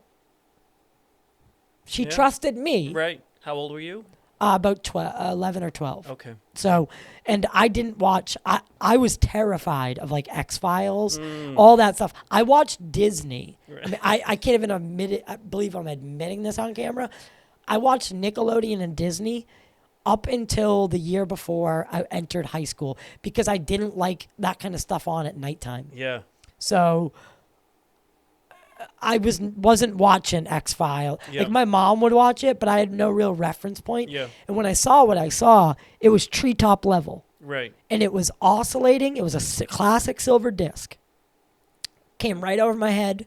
Yep. From south to north. Yep. You know, it might have been east to west depending on what direction it really was coming. But for me, it was, you know, relative to me. Yep. It came from the back of my head over me. So I caught it right about here. Yeah. And then it was oscillating and moved over me. And I just was locked. And I remember seeing the ball that I had just thrown because my eyes were facing up because I threw the ball up onto the top of the roof for it to come back down. Right. So my eyes were already to the sky. And then this thing a glint caught my eye. And then I was locked. And I remember hearing the ball go boom, boom, past me. And I just couldn't move. And it was like that experience was for me only. Yeah. I've never seen I've tried to find people who say they saw something around that time, 20 years ago. Did anyone see anything in Billerica? Hanscom Air Force Base is right there. Dudley Road's right there. Mm-hmm. And there was also a Raytheon weapons development lab right there. So I just don't know. But it set me off. Right. And I think these experiences, you either get to this community one way or another. Trust in someone else's experiences or you have your own. Right. Right? But we'll take a break here. When we come back, we'll finish off. With the last hour, going through a lot of these really great stories. Definitely I'm having so much fun. Oh, good. So we can just want to say thank you to everyone who has been helping the show. The listening numbers are just fantastic on the YouTube and the video side. It's a steady growth. It's one that we're tackling and we're taking more seriously, doing these in-studio shows, which are absolutely amazing. I just feel electricity in the room. It's so much better than the remote stuff. Yeah, it is better. I like it. And I get to hang out with Gene and the whole team behind the cameras. So thank you to the legends behind the keys, Gene and Jess. To Peter here for being here. You live in Brookline? Brookline, yep. Yeah, so you're still in Massachusetts. Oh yeah. Okay. I've lived here pretty much my whole life. Yeah. Yeah, well, we'd love to keep. We'll talk about this off air, but thank you to everyone. Like, share, subscribe. We're gonna go to a quick break from the sponsors, and then we'll be right back. All right, we're here back from the break. I'm sitting with Peter Muise, who is an author of multiple books and the New England Folklore blog, which I will have the links in the description for all of it. Again, make sure to like, share, subscribe. It really is the best way you can help the show grow and get seen by a broader audience. That way we can literally keep the lights on. And if you want to go a step further, please become a member or consider becoming a member. It's pay what you want. Everyone gets the same thing. Early ad-free shows and bonus content with guests that we have here in studio. And you can also submit questions. All you have to do is email me and get the guest list for the month. So with that being said, let's jump back into the episode. Peter, again, I've been having such a fun discussion Great with you. so far. Your amazing wealth of knowledge. So I really want to start tapping into that. Okay. I'm going to start here. What do you think is the most underrated New England legend? Oh, wow. Underrated New England legend. These are tough questions. I really like the Pigman of Northfield, Vermont. See, I see your face. You don't even know this one. The Pigman, he's amazing, right? This story I first learned about from a guy named Joseph Citro. Joseph Citro lives in Vermont. He writes really good folklore books. He's been writing them for years. And so in 1999, he was traveling around Vermont. He was in Northfield. He was giving a presentation. And he said, oh, does anybody in this audience have any weird stories they can share? And this guy named Jeff Hatch stood up and said, I have a story about the Pigman. And everyone in the audience was like, oh, yeah, the Pigman. Joseph Citro was like, what the hell is the Pigman? So Jeff Hatch tells this story how in the 70s he's at a high school dance. And these kids come running in from... They're into the gymnasium. They're out back smoking. They said, oh, my God, we're smoking out back by the sand pit.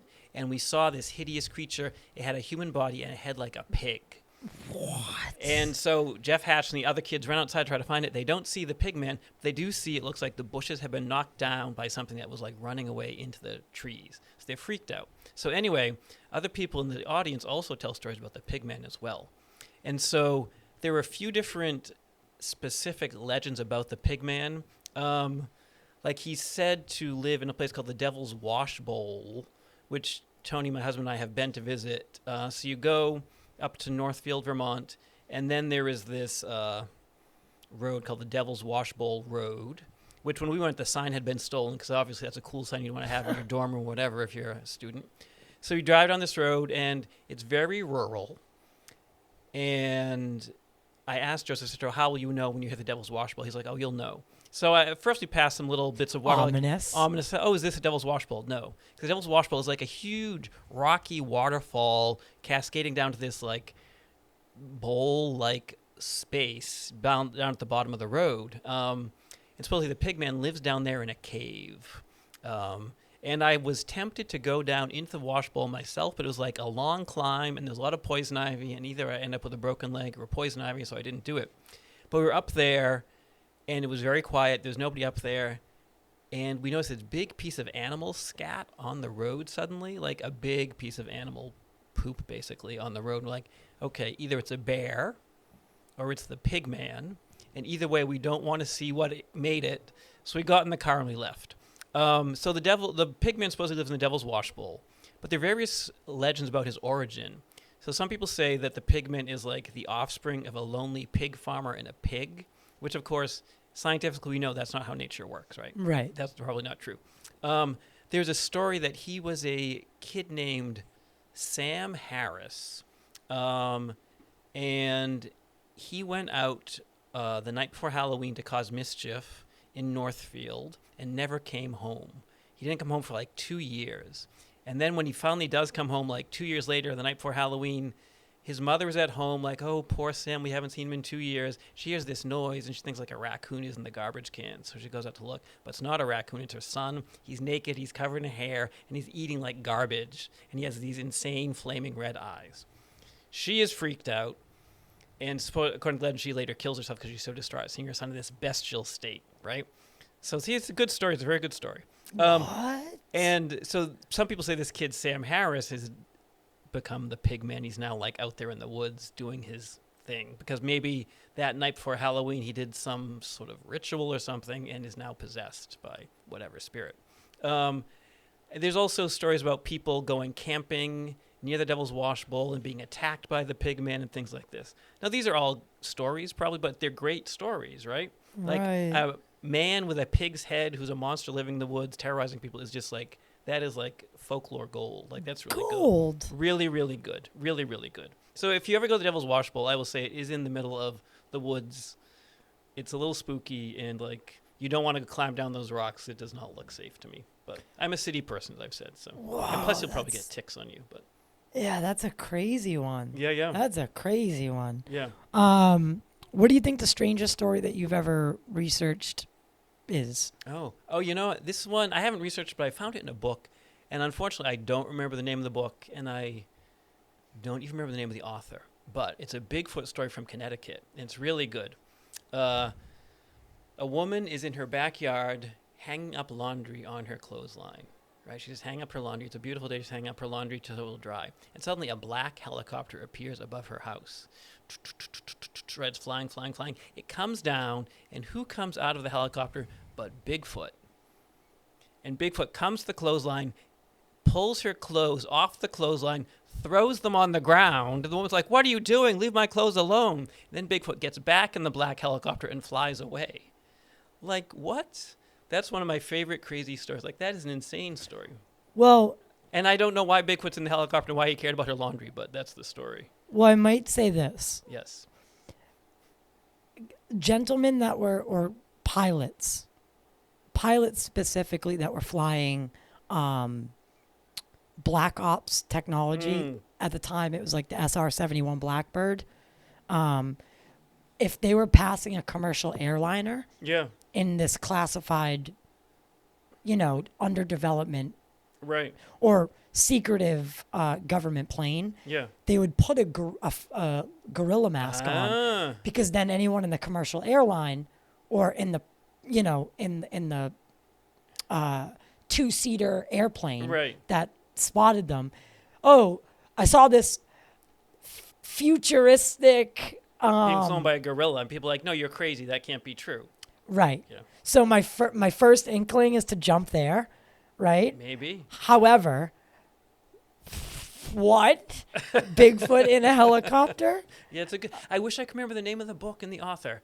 That's a weird one. I just have it on my Kindle. And So Bigfoot just came down, attacked her laundry, and then and went flew repelled away, up. and- yeah, he flew back into the helicopter. God, he really was pissed off. She used a certain brand. I guess maybe he was allergic to it. I don't know. Yeah. That's a weird one. But yeah, pilots of like the SR-71 Blackbird and the other classified like Lockheed Yeah. things, they would put gorilla masks on to discredit anyone who saw them. Wow, that's amazing. So interesting Maybe, thought. Maybe. Interesting thought. Is a story that you can't believe that isn't more famous in New England?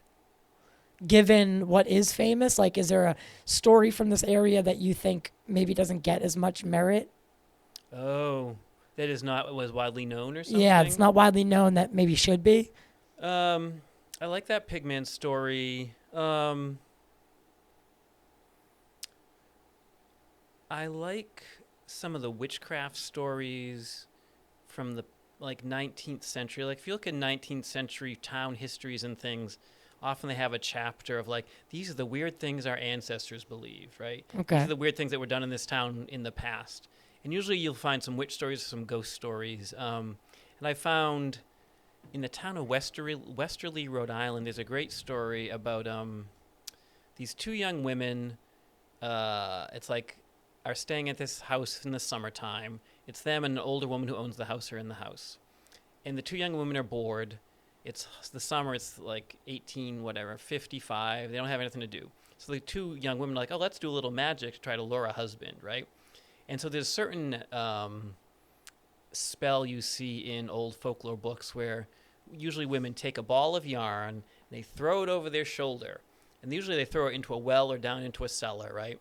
And then they pull the yarn up. And as they pull the yarn up, they say, unwind, unwind, my true love to find. Unwind, unwind, my true love to find. Unwind, unwind, my true love to find, right? So you do this little spell, and then your husband or the person you're going to marry is supposed to show up, right? So it's sort of like a way to find out who you're going to marry. You throw this ball of yarn over your shoulder, do this little spell, and your husband's supposed to do it. He's supposed to appear at some point.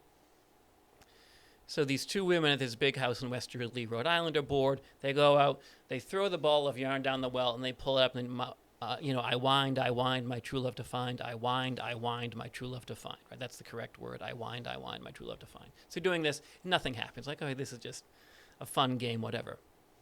So then, as they're going into the house, they see something coming out of the woods towards them.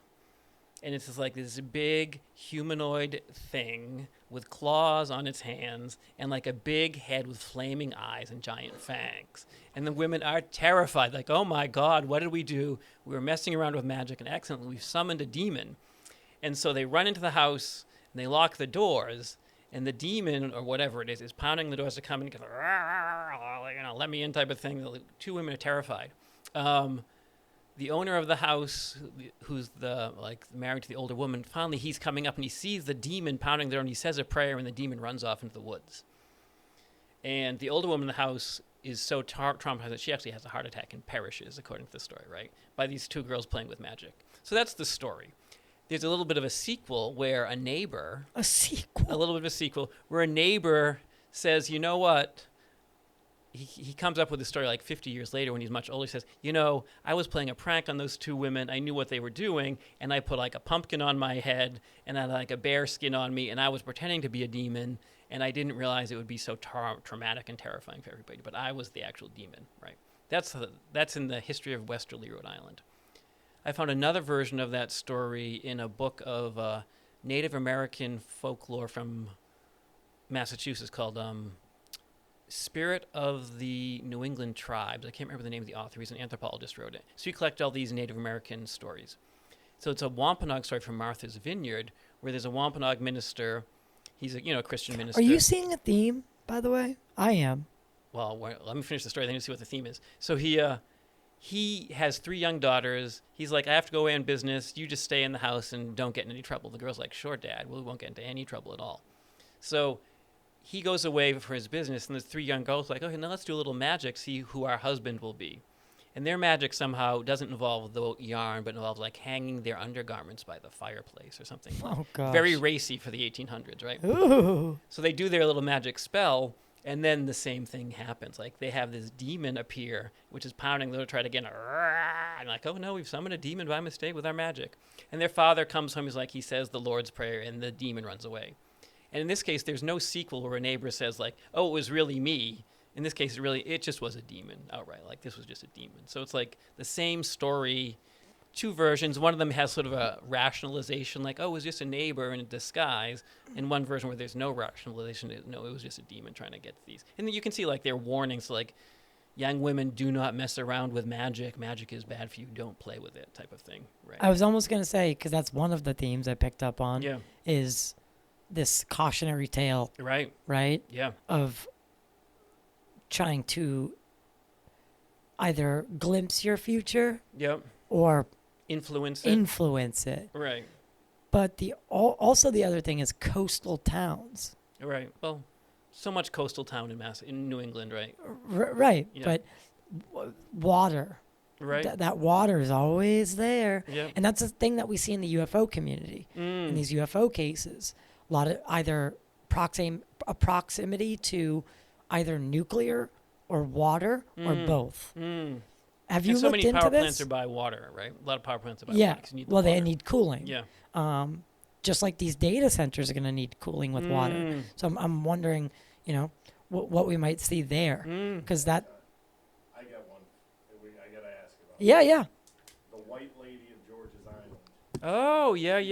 Speaking of water. Right. So George's Island, if people don't know. The White Lady of George's Island. Yeah, so George's Island, so if people don't know, is a island out in Boston Harbor, which has a large fort on it. A large fort, which like a 5-sided fort or something. Fort Warren. And you can go there, you take a ferry out. It's great. You can have a picnic. It's got tunnels and things. It's very cool. If you've never been to George's Island, I highly recommend it. And a lot of legends about George's Island. There's an interesting one. We'll get to the White Lady in a second, but there's one I love about, in the 1800s or 1700s, people are stationed out there. Soldiers are stationed out there in that fort. And one of them goes into Boston to get a haircut. So he gets his hair all styled up, and they put like this greasy stuff that smells really sweet in his hair, like a gel or something, whatever you would have in the 1700s. They gel his hair back with all this sweet smelling stuff. He goes back to the fort on George's Island. He falls asleep, and then he wakes up, and all his hair has been eaten off by rats who are attracted by the smell of the greasy stuff. That, ooh, this smells really good. We're going to eat it. So I don't think that story is true, but it's a good story. So the White Lady, though, is a ghost who haunts George's Island. I've also heard that she's sometimes a lady in black there. But she, supposedly her husband was a Civil War prisoner, like he was a Confederate soldier. He is brought to that island as a prisoner because they were keeping prisoners there. And she decides that she's going to try to break him free. And so she goes to the island and, tries to break him free. She doesn't succeed, I don't think, and she's hanged and he's hanged, right? And so her ghost still haunts the island. Some people say it's a man disguised as a woman that tried to do it and was hanged and just still haunts the island, but I guess is in drag or something like that. So, but Ghost in drag? Ghost in drag, why not? Love it. But supposedly there is a ghost there. White ladies are interesting because that's a common form of ghost, to see a white lady. Woman in white. Women in white, and people are often like, is it a ghost or is a woman in white something else entirely? I was just reading about like Walnut Cemetery in Haverhill, where I grew up, which is haunted by a woman in white. But no one knows exactly who the woman in white is. Like, she's there, but whose ghost is she? Is she even a ghost, or is she just like the guardian spirit of this particular cemetery or something like that? And so is the woman in white maybe like the guardian spirit of George's Island? It's hard to say. Right, yeah. Right. Because women in white show up all over the world. Yeah. Back to Widow's Bay. Yeah. Right? It's interesting. Yeah. It really is interesting. And Bridgewater Triangle has the lady in white. Yeah. And lots of places, lots of towns have a variation on that. Right. So definitely something that's very, very interesting. But yeah, I mean, I know that maybe UFOs aren't really like something you focus on super like intricately in, but do you have any UFO stories that you like from this area? Betty and Barney Hill is interesting to me. Like, that UFO story is a classic. You want to tell it? I won't do a great job at it. I'll get the dates wrong, but Betty and Barney Hill are a mixed race couple, right? Betty is white, Barney is black. They're both involved with the civil rights movement. They lived in Portsmouth, New Hampshire, early 1960s. They're driving back from Niagara Falls, Canada, someplace. Yep. And they're driving south down Route 93 in New Hampshire. And they see a light in the sky. And at first I think maybe it's a star or an airplane, but the light keeps following them. And finally it lands in front of them, and it is a craft. And then they lose all memory. And the next thing you know, they're driving further south, and they've missed like several hours of time. And they're kind of haunted by this image that they've seen of this craft, and also by the amount of time they've lost. And they go to a hypnotherapist who helps them to remember what happened to them. Mm-hmm. And they remember being brought up into this craft and the things that happened to them, examinations, things like that. And so it's sort of the first real UFO abductee narrative I think you get. And so they're very famous for that. Especially being an interracial couple. Right. During the civil rights. It's like, why bring that attention on? Right. Why you don't want a spotlight on? And they were telling the story in like churches and places like that, and no one was really giving it much credence until it was written up, I think, in the Boston Herald. Yes, it was that. It was never supposed to make the paper. Right. They wanted to keep it on the down low. Right. Right. They didn't want to put that spotlight on themselves. Right. And then the story gets leaked to a reporter. Yes. Then it runs in one of the papers. Yeah. And then it explodes. And it's a book, and it's a movie, and all of this stuff. I actually know that I know their Kathleen Marden. I know their ancestor, who was a kid at the time. Oh, wow. And remembers, because she's now older herself. And so Barney was always quite reserved with what he was willing to say. Yeah. Right?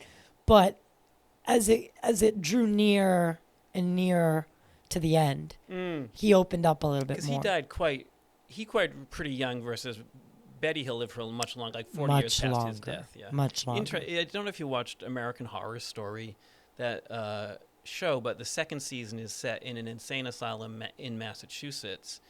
And one of the inmates is a white man whose black wife, they both experience a UFO experience. And so it's sort of like an inverse of Betty and Barney Hill, but they put it in this show. So it's really interesting in that. I thought that they were kind of drawing on that a little bit there. Yeah, and I actually love that when they do that kind of stuff. Yeah. When they pull from real world lore. Yeah. And either put a spin on it or Right. it seems like they did. I'll be honest, they probably did that to for IP because there are movies being made about it. Oh. Obama's making a Betty and Barney Hill movie Oh, wow. documentary. That'd be amazing. And there's another one being worked on. So there was probably some contractual thing where they had to it's almost like whatever. And Betty Hill, interestingly, I mean, she saw this star map. Yes. She saw this star map. So while in the craft, after regression, she talks about this star map that she saw. And they showed her where they were from. Mm. And then she drew it out. She drew the star map later on after regression and all Right. this. And an astronomer worked to verify if there was any known star. Right. And they found a perfect match. What was it? Do you remember? The star system? Zeta Reticuli. Okay. It was Zeta Reticuli was the way she drew it, and there's no way at this time she would have knowledge of astronomy like that, of deep astronomy like that, because it wasn't until years later that they were able to use the technology to pinpoint, put her drawing on top of it, and it matched every single thing that they showed her. Interesting. I was gonna say that she after Barney died, and she sort of became a somewhat low-key celebrity in paranormal UFO experience world, right? Yes. And there's a really weird book called The Psychic Sasquatch by Jack Laprasitis, Psychic Sasquatch, where it's about people who have psychic connection to Sasquatch and talk to them and things like that. But there's a big section in it where Betty Hill tells Bigfoot stories from Massachusetts, which is wild. These are stories that people came to Betty Hill because they knew who she was, and they knew that she'd be a sympathetic ear to their weird stories.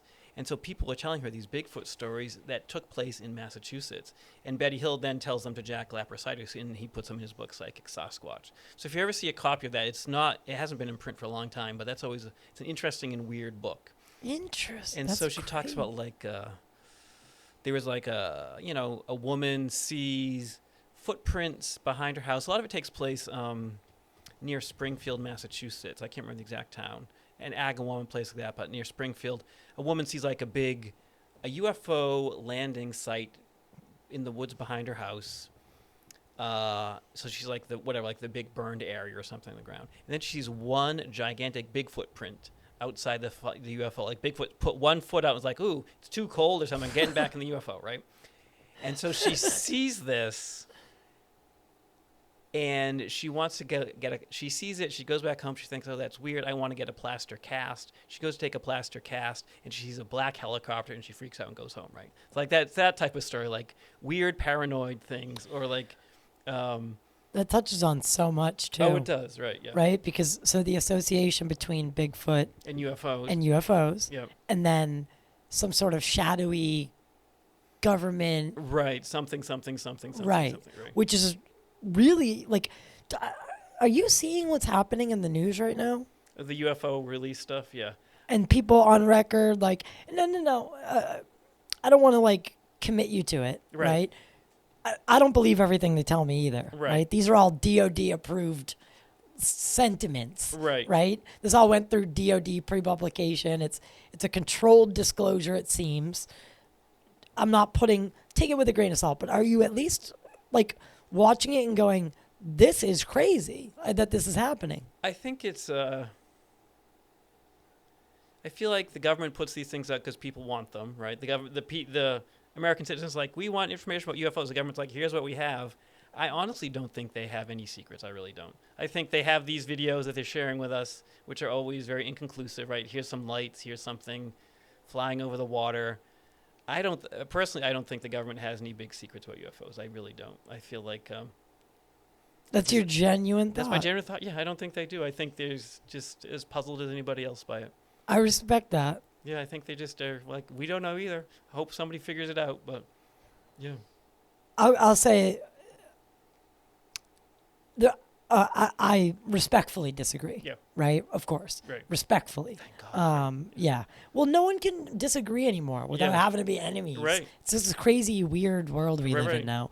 But I respect that Yeah. because I see why that might be something that someone believes, and I can empathize that situation. Do you think there is a connection between Bigfoot and UFOs? Some people have said that we live on like a prison planet, or that, these UFOs, like the Bigfoot is almost like the security, right? Oh, I like that idea. It's very sci-fi Yeah, right in there. right. Here to rough us up or something. I guess I always go back to people have weird experiences. So, people see Bigfoots, people see UFOs, people see ghosts. It all blurs, right? Like what? I think there's a big, murky, like weird stuff you experience, and then you're trying to parse it out like what it is. So it doesn't surprise me that people associate Bigfoot with UFOs.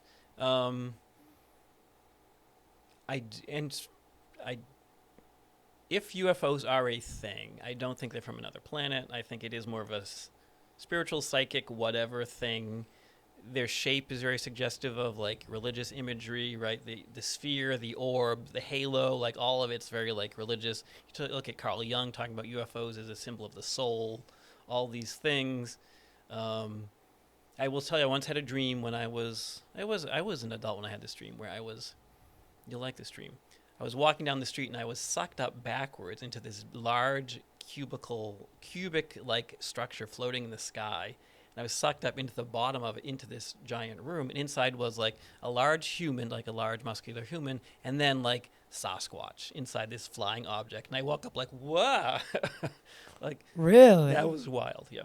You got sucked backwards into like a big flying, it was like a big flying UFO type thing, yeah, but it was rectangular or cube-like. So. Like a big Walmart in the sky. Yeah, exactly, yeah. Right.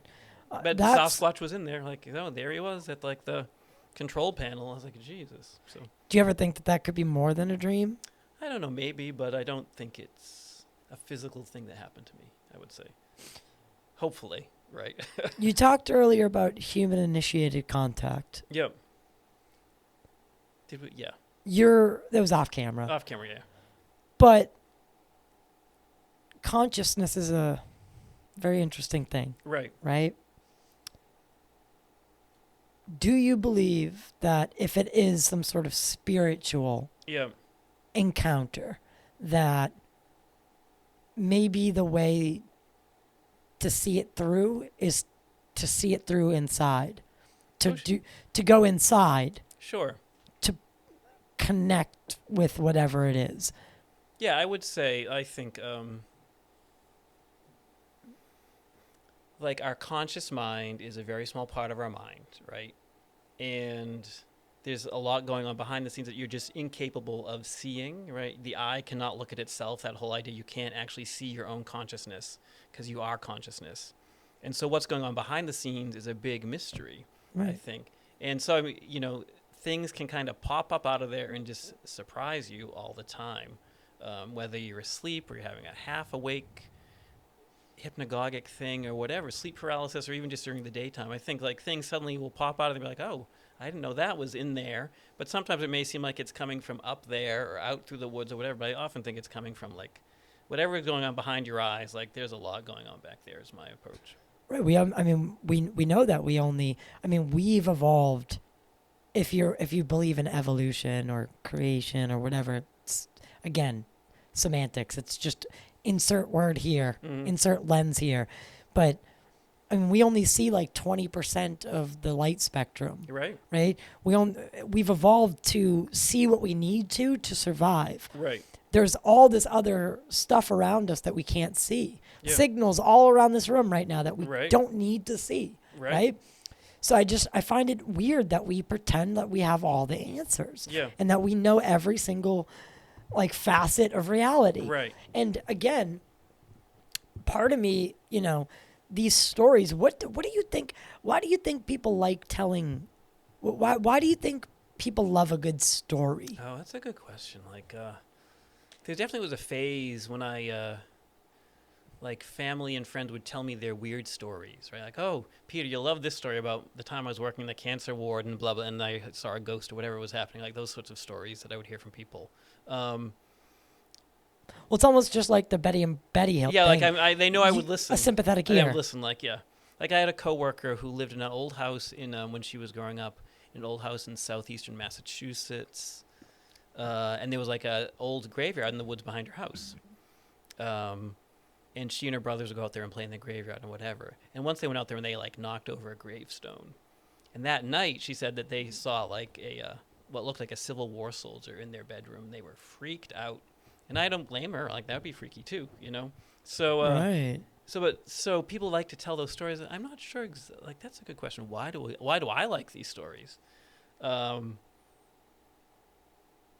I think, you know, our lives are most of the time we spend doing very, like, normal day-to-day things, which is as it should be. Like, you're feeding your family, you're doing your job, you're paying the mortgage, you're, like, going to the doctor, all the stuff you should do to have a normal, functional life. And then I think these add a little hint that there's more to life than that, right? A little, like, whisper, like, hey, there might be more here, right? Right. Remember when you were a kid and the world seemed a little bit more magical? Because you didn't have a job then, right? Yeah. Right. The world seemed a little bit more magical. There was so much to learn still. Right. Right? I think that's what these stories give us as adults, is they give us that magic back. Yeah. Right? Right. They are re-enchanting the world people talk about a little bit, right? Like, right. Well, hear me out on this, right? As a kid, you're told, depending on where you live, of course, culturally, you're told all these mythical creatures exist, right? Santa Claus, the Easter Bunny, all these lies that your parents tell you for the greater good, they say. But I think it's something else, maybe to make money for the corporations. Yeah, right. Maybe it started off a different way, but anyway, we lie to our kids.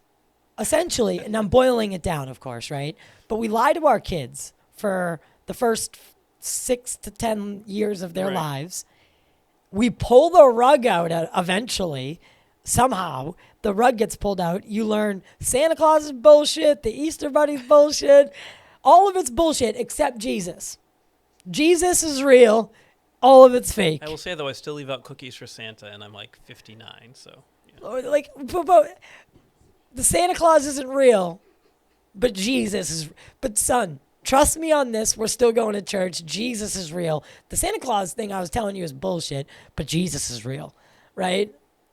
You see how a kid might be like, wait, fuck you. Fuck you, Jesus is real. Santa Claus isn't real. You told me all of it. Like, and then. Or you could take the opposite approach, say it's all real, right? Right. Okay. What 50-year-old do you know that believes in Santa? I say I'm still leave out the cookies for him every Christmas, so you never know. You guys are all lying. No, you might leave out cookies, but you do it for your kids. You do that. Whatever. Okay. But you see what I'm saying, though? Like, we pull the magic away from kids. Yeah. We insert it. We pull it away. Yeah.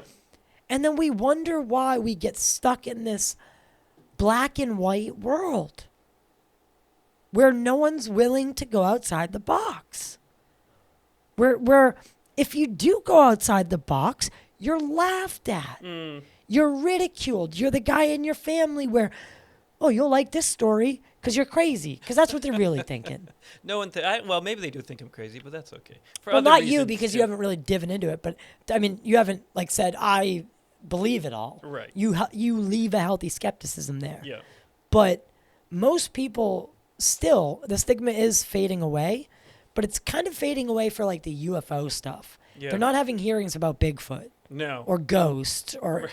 You know what I mean? want to go to I want to go to the Bigfoot hearing. I think that'd be. Really I don't good. think it's ever I happening, don't think buddy. it's gonna happen either. But if we knock down this UFO one, sky's the limit. So Yeah. that's there, and then there's this inter-community. Like the Bigfoot people don't want to be associated with the UFO people. It's like crazy to me. Yeah. And it's but it's something that I've struggled with is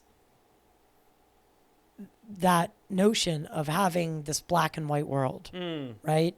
And not being able to look at the gray. Yeah. Because we're too busy, working a 9-to-5 job that we hate, that we despise going to, paying bills I that we like my job though too. I leave Some cookies out for people- Santa, and I like my job. So yeah. Okay, there are exceptions to the rule, of course. I like my job too. I Thank do. you. But you see what I'm saying? Most people get caught in this just day to day where it's like they lose that spark. Because there are other things happening. Yeah. And then they're weighted down by the news and Right. all the bad stuff that's happening around us, that how can you even start to think about these stories? And, Right. But I do think that's why people like them, is because it gives them like a release. Right. It Or does. like, Yeah. And I think, you have people who go to the places, you get those legend trippers or experiences who want to go and actually have that experience. And even if you don't have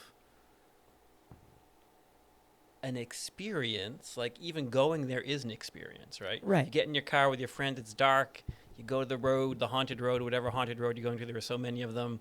You drive around, you try to see a monster. Maybe you don't see it, maybe you see something. Exciting. It's exciting, it's fun, right? I remember when I was in high school, I went with my friend Christine and this guy named Cesar. We went to see a Nightmare on Elm Street when it first came out. So Great this tells you how film. old I am, right? Great film. We saw it in the theater the first time. So we see this scary movie about teenagers being ripped apart. Like, oh, let's keep up the scares. We went to this haunted place in our town called the Countess's Grave. And it was What town is this? This is Haverhill, Massachusetts. Oh, okay. And so in Rocks Village in Haverhill, which is a little rural neighborhood out by the river, there was this tombstone surrounded by an iron cage. And of course, as teenagers, we're like, oh, they keep her, there's a cage around that grave to keep her in, right? To keep her inside that grave. And I knew kids who had grown up in that neighborhood, and they said, like, at Halloween night, everyone would gather to try to see if she would come out of her grave and stuff like this countess. And she actually was a countess. She had married a French nobleman, and they lived in Haverhill, of all places, in the 1700s. Then she died. So there's this grave of this countess. So we drive there in my friend Christine's car, and we're driving through the cemetery, and it's dark, and it's spooky, and suddenly we hear this noise on the roof, like someone scratching the roof. And we stop, like, what the hell is that? I don't know. We drive close to the grave, we hear it again, scratching. And then we hear Cesar laughing in the back seat because he was like, reaching out, whatever. God damn it, Cesar. Cesar, right. So you know how, but it was just fun and it's memorable, right? We were scared, and then we weren't scared, and then we laughed, and then we went home. So yeah, I think that's part of it. It's like a fun thing to do. Right. And it turned out, we didn't know this history, but the Countess's grave had a iron cage around it because in the 19th century, this poet, John Greenleaf Whittier, had written a poem about the Countess. And it was a very popular poem about like her love for her husband, how she died tragically and all this stuff. And so people used to come to her grave and they would chip pieces off it as a souvenir in the 19th century. So they put this cage around it to keep tourists from chipping away at her gravestone. Oh. But that was long forgotten by the time we were there. So we thought the cage was to keep her in, right? And you hear Countess and you're a kid, you think Count Dracula, right? You think of a vampire. Right. Word association starts And even happening. now, it's just totally gone. I think they've taken her tombstone and put it inside a building. So. Wow. So. Do you think that there's a story that deserves a movie? Oh boy. Huh. That's interesting. A movie. I had heard they're supposed to do a Bridgewater Triangle TV show. I don't think that is happening. Like a fiction show, right? Right. I thought Noah Hawley or somebody like that was going to do it. There's a good movie filmed in the Danvers State Hospital. Have you ever seen Session 9? Of course. About the haunted insane asylum, filmed in a real haunted insane I asylum. bet I got a chance to go in there. Yeah, you're lucky. Was it Yeah, spooky? before. Oh, yeah. Yeah. So, I'll tell you a story. We were in there, and there was this ball, but it wasn't a ball. Like, I don't really know how to explain it. It was like, it seemed like something maybe someone would have to, like, squeeze, like, if they were, like, getting electroshocked yeah, or something. yeah. So it wasn't a ball, so to say. Yeah. But it like, had weight to it. Yeah. It didn't roll. Right. It wasn't like a circle. It was like more like oblonged Yeah. and blocked, but like almost like. Anyway, we're walking down this hallway, and someone picked it up and just went, "Oh, that's interesting," and kind of just threw it. I can't remember if they threw it forward or threw it into a room or whatever, but like 3 minutes later, we were walking down the same. So we had curled around and then made our way back to that same spot where the staircase was, and we started going down the staircase. And all of a sudden, this ball and it wasn't a ball again. Whatever was the thing, yeah. It started rolling down the stairs with us as we're walking down. It's time to leave. 3 minutes had passed since we had thrown it. Yeah. And then it just started roll. Like, Right. I remember looking next to me and seeing it roll down the stairs and being like, and I looked up at my cousin Nick and Paul Millette, who was there with us. And I went, "Is someone fucking with me?" And they were like, they had this ghost white look on their face, and they just tailed it down the stairs. Yeah. So I tailed it back. Right. But I had all this stuff on camera at one point. On camera. Because that was how I loved filming. Right. From when I picked up a camera, Yeah. I started filming haunted places like Dogtown. Yeah, Dogtown is great. Talk to me about Dogtown. Okay, Dogtown is a rocky plateau between Rockport and Gloucester on Cape Ann in the North Shore, right? And Dogtown was settled, I'm going to get the dates wrong, I always do, settled in like 1719 or something.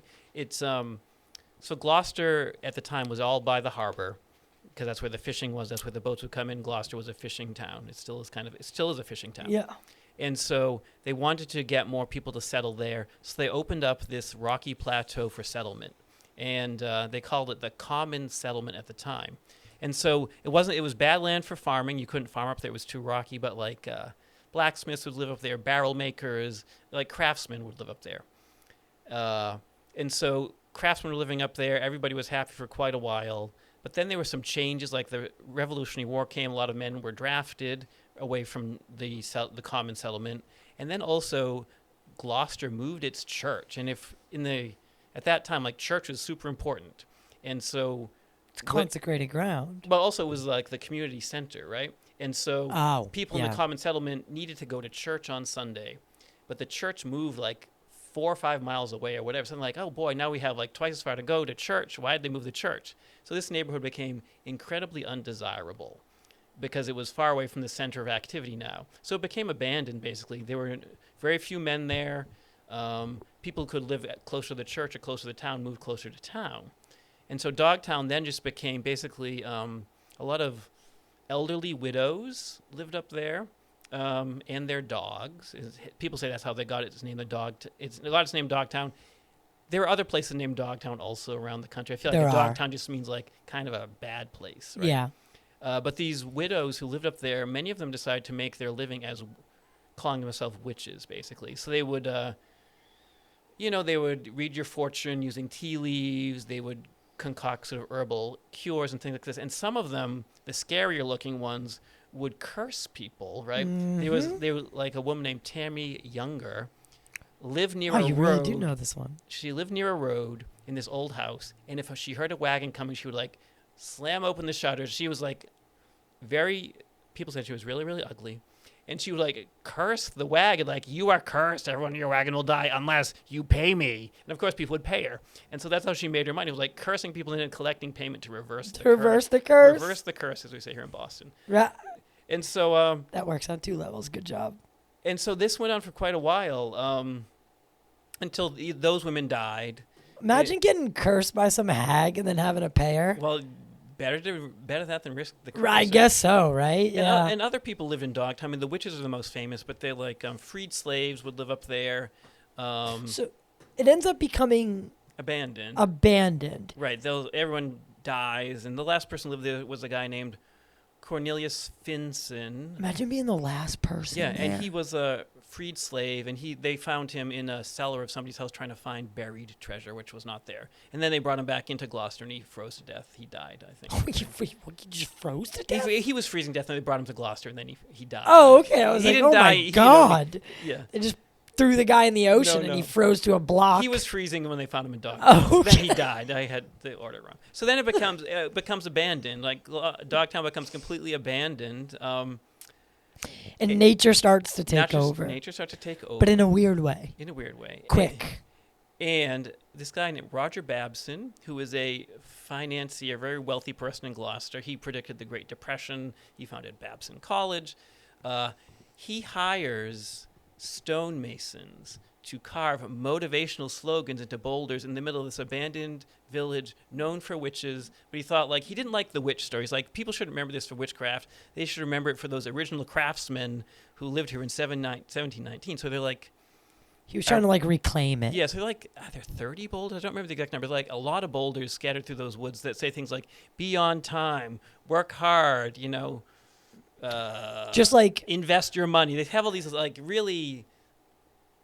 just work hard type of motivational things. It's like almost like rock, like advertising. Yes. Yeah. Like it's like, you know, it's a billboard essentially. And it's really weird because nature basically has reclaimed that whole area. Now it's really dense forest, and you're wandering down this dense forest. Suddenly come a big boulder that says, like, obey your mother. You're like, what is You're like, this? what the fuck? Because it's all like mossy, and you're like, obey my mother. Who the fuck are you talking to? So it's a really strange place. Super strange. Yeah, really good. I will say, out of all the places that I've been to, Yeah.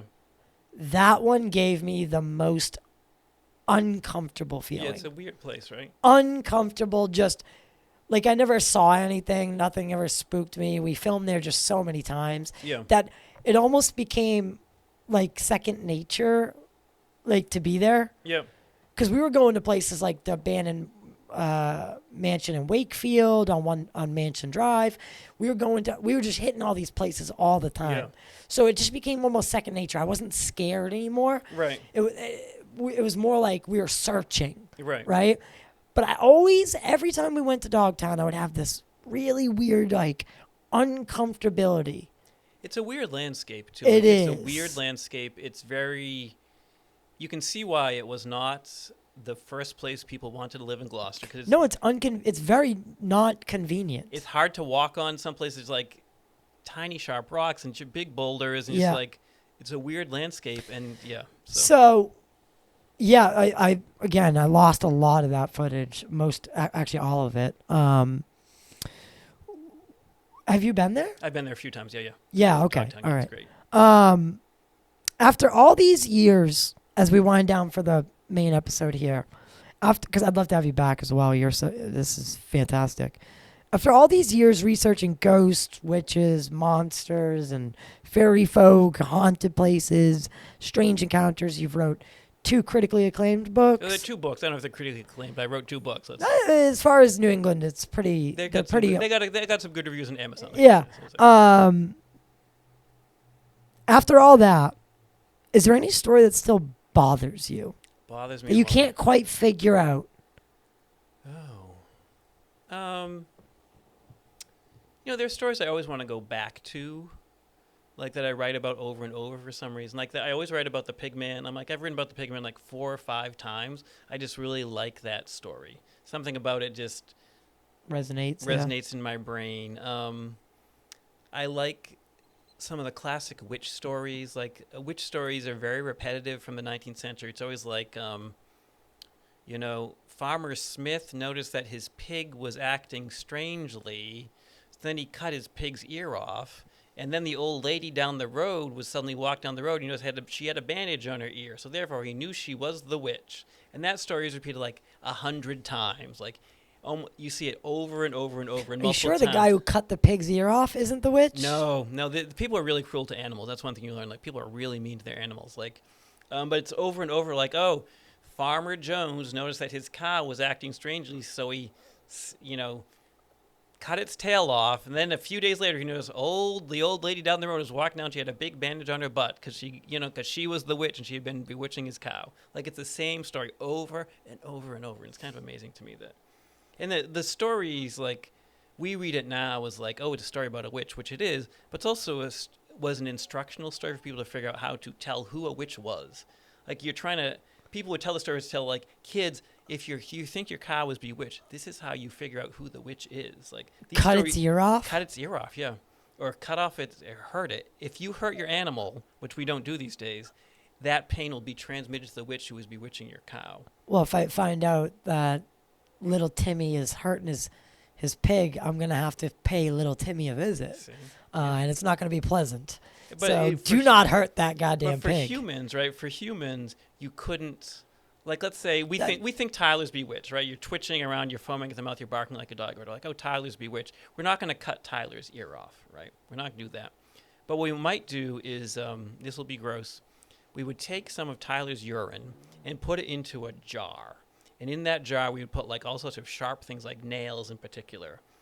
And so, like, the witch is connected to your body and also the products of your body. Yeah. And so, therefore, when we put those nails in that jar of urine, that witch is going to feel pain. Right. And they're going to show up at the house where you are and be like, oh, hi, what's happening with Tyler? Right. Hi, I'm here to say hello. And they really just want to see, like, where's that jar with the nails? And they want to get that jar with the nails. Right. So once we do that, we'll know who the witch is. That's a very fun, like... little home craft project you can do. Yeah. Right?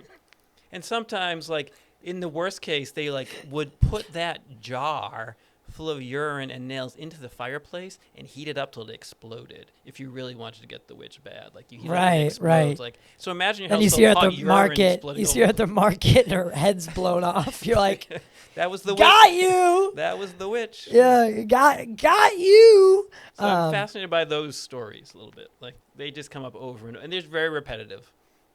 Is there any story that you can't explain away? Oh, I don't even know. Like, I don't always try to explain a story. I just sometimes just tell the story and let it be. Let it be. Yeah. Yeah. Like, Okay. I'm not a debunker. Yeah, I don't like to debunk a story, but I'm not a. But you leave room for skepticism. Yeah. Right. I get that. Yeah. I get that. Do you find it? Like the ancient native cultures? Yeah. Are there any stories you can tell me from, like, stories that they had? Because, it's when I think about the native cultures and cultures that came before, even like look at all the distractions around us, right? Right. We've only continued to have more distraction, and it seems we've gotten further away from, like, being one with the earth. Right. Right. Yep. Knowing what she needs. Right. The natives didn't, like, a lot of ancient cultures, they only took what they needed, right? It's not that they just took what they needed, but they didn't have really the means to take everything. Right. Now we take everything from the earth and we don't give a lot back. Right. Right? Yeah. It's not going to end well, right, if it keeps going on. If it keeps this way, yeah. Right. Do you think that, like, our natives or ancient cultures were more in tune with the world around them and these phenomena because they were closer with it, because they had less distraction? That's a good question. I'm not Native American, so anything I say take with a big grain of salt, right? Like, I'm not a Native American person. And there are still plenty of Wampanoag people on Cape Cod, Martha's Vineyard. So they're still living cultures, like, experiencing, changing, growing, right? All this. I've met a lot. I don't know. I suppose they were closer to the land, right? When the English came, they brought animals that were not native to this area: pigs, cows, horses, like chickens, all these things. Even bugs, like mosquitoes. Yeah, all this stuff. They brought the worms we see now are not the original worms that were here, even, right? All this stuff. The honeybees were never originally here. So they come and they basically changed the land to try to make it like the place they were from. So I think we have that disconnect inherently. Like, you walk around, the weeds we see are not the weeds that were here when, like, dandelions, all these things were not local, right? They were brought here too. Oh my God, I've never thought about that part of it. Yeah. Like, but they even changed the species. Right. I know that they did. Maybe not even on purpose, but they did, right? Yeah. But they introduced things that weren't natively Apples, here. all these things. They did change the... Yeah. And maybe that's where things like this start, Who knows? right? You start changing things around and Yep. digging and doing things like altering the land. Right. And then you rile something up. Maybe so. Maybe. Maybe. But yeah, I've always found that interesting. Like that, I mean, all of our ancient cultures, they talk about beings that descended from the sky or came from the earth, inside the earth, right. and taught them the ways of civilization, you know, from agriculture to mathematics to science to alchemy. Well, alchemy being the predecessor to modern day science, but morality, all these things. Right. Then they leave, but vow to return. Yep. We see this across all civilizations. They all have the same sort of architecture, right? These pyramids that they build that are mathematically, astrologically, or astronomically, I should say, so precise and done with such precision, and whether those monolithic structures outlast everything. Yeah, I went to Egypt years ago, which was a great trip. Like, it was amazing to see. And you can see, like, how the pyramid evolved. Like, as you do the tours, like, here's, like, the original mastaba, which is, like, a single platform. But then you see, like, 2 mastabas on top of each other, 3, and it kind of becomes this, slowly looks like a step pyramid, and they smooth it out and becomes, like, the pyramids that we know. And then when they made those pyramids, it was like a beacon for grave robbers. Like, this giant stone structure, all the good stuff's buried in there. So then they made the pyramids and like, you know what, we have to start hiding our tombs. Then they moved the Valley of the Kings and like much more subtle tomb structures after that. So it's interesting to see. And they showed us a quarry where you could see they had carved out some of the obelisks, but they had broken or hadn't finished them. So it was really fascinating to see this stuff. Yeah, because once there was an imperfection, they couldn't use it. Yeah.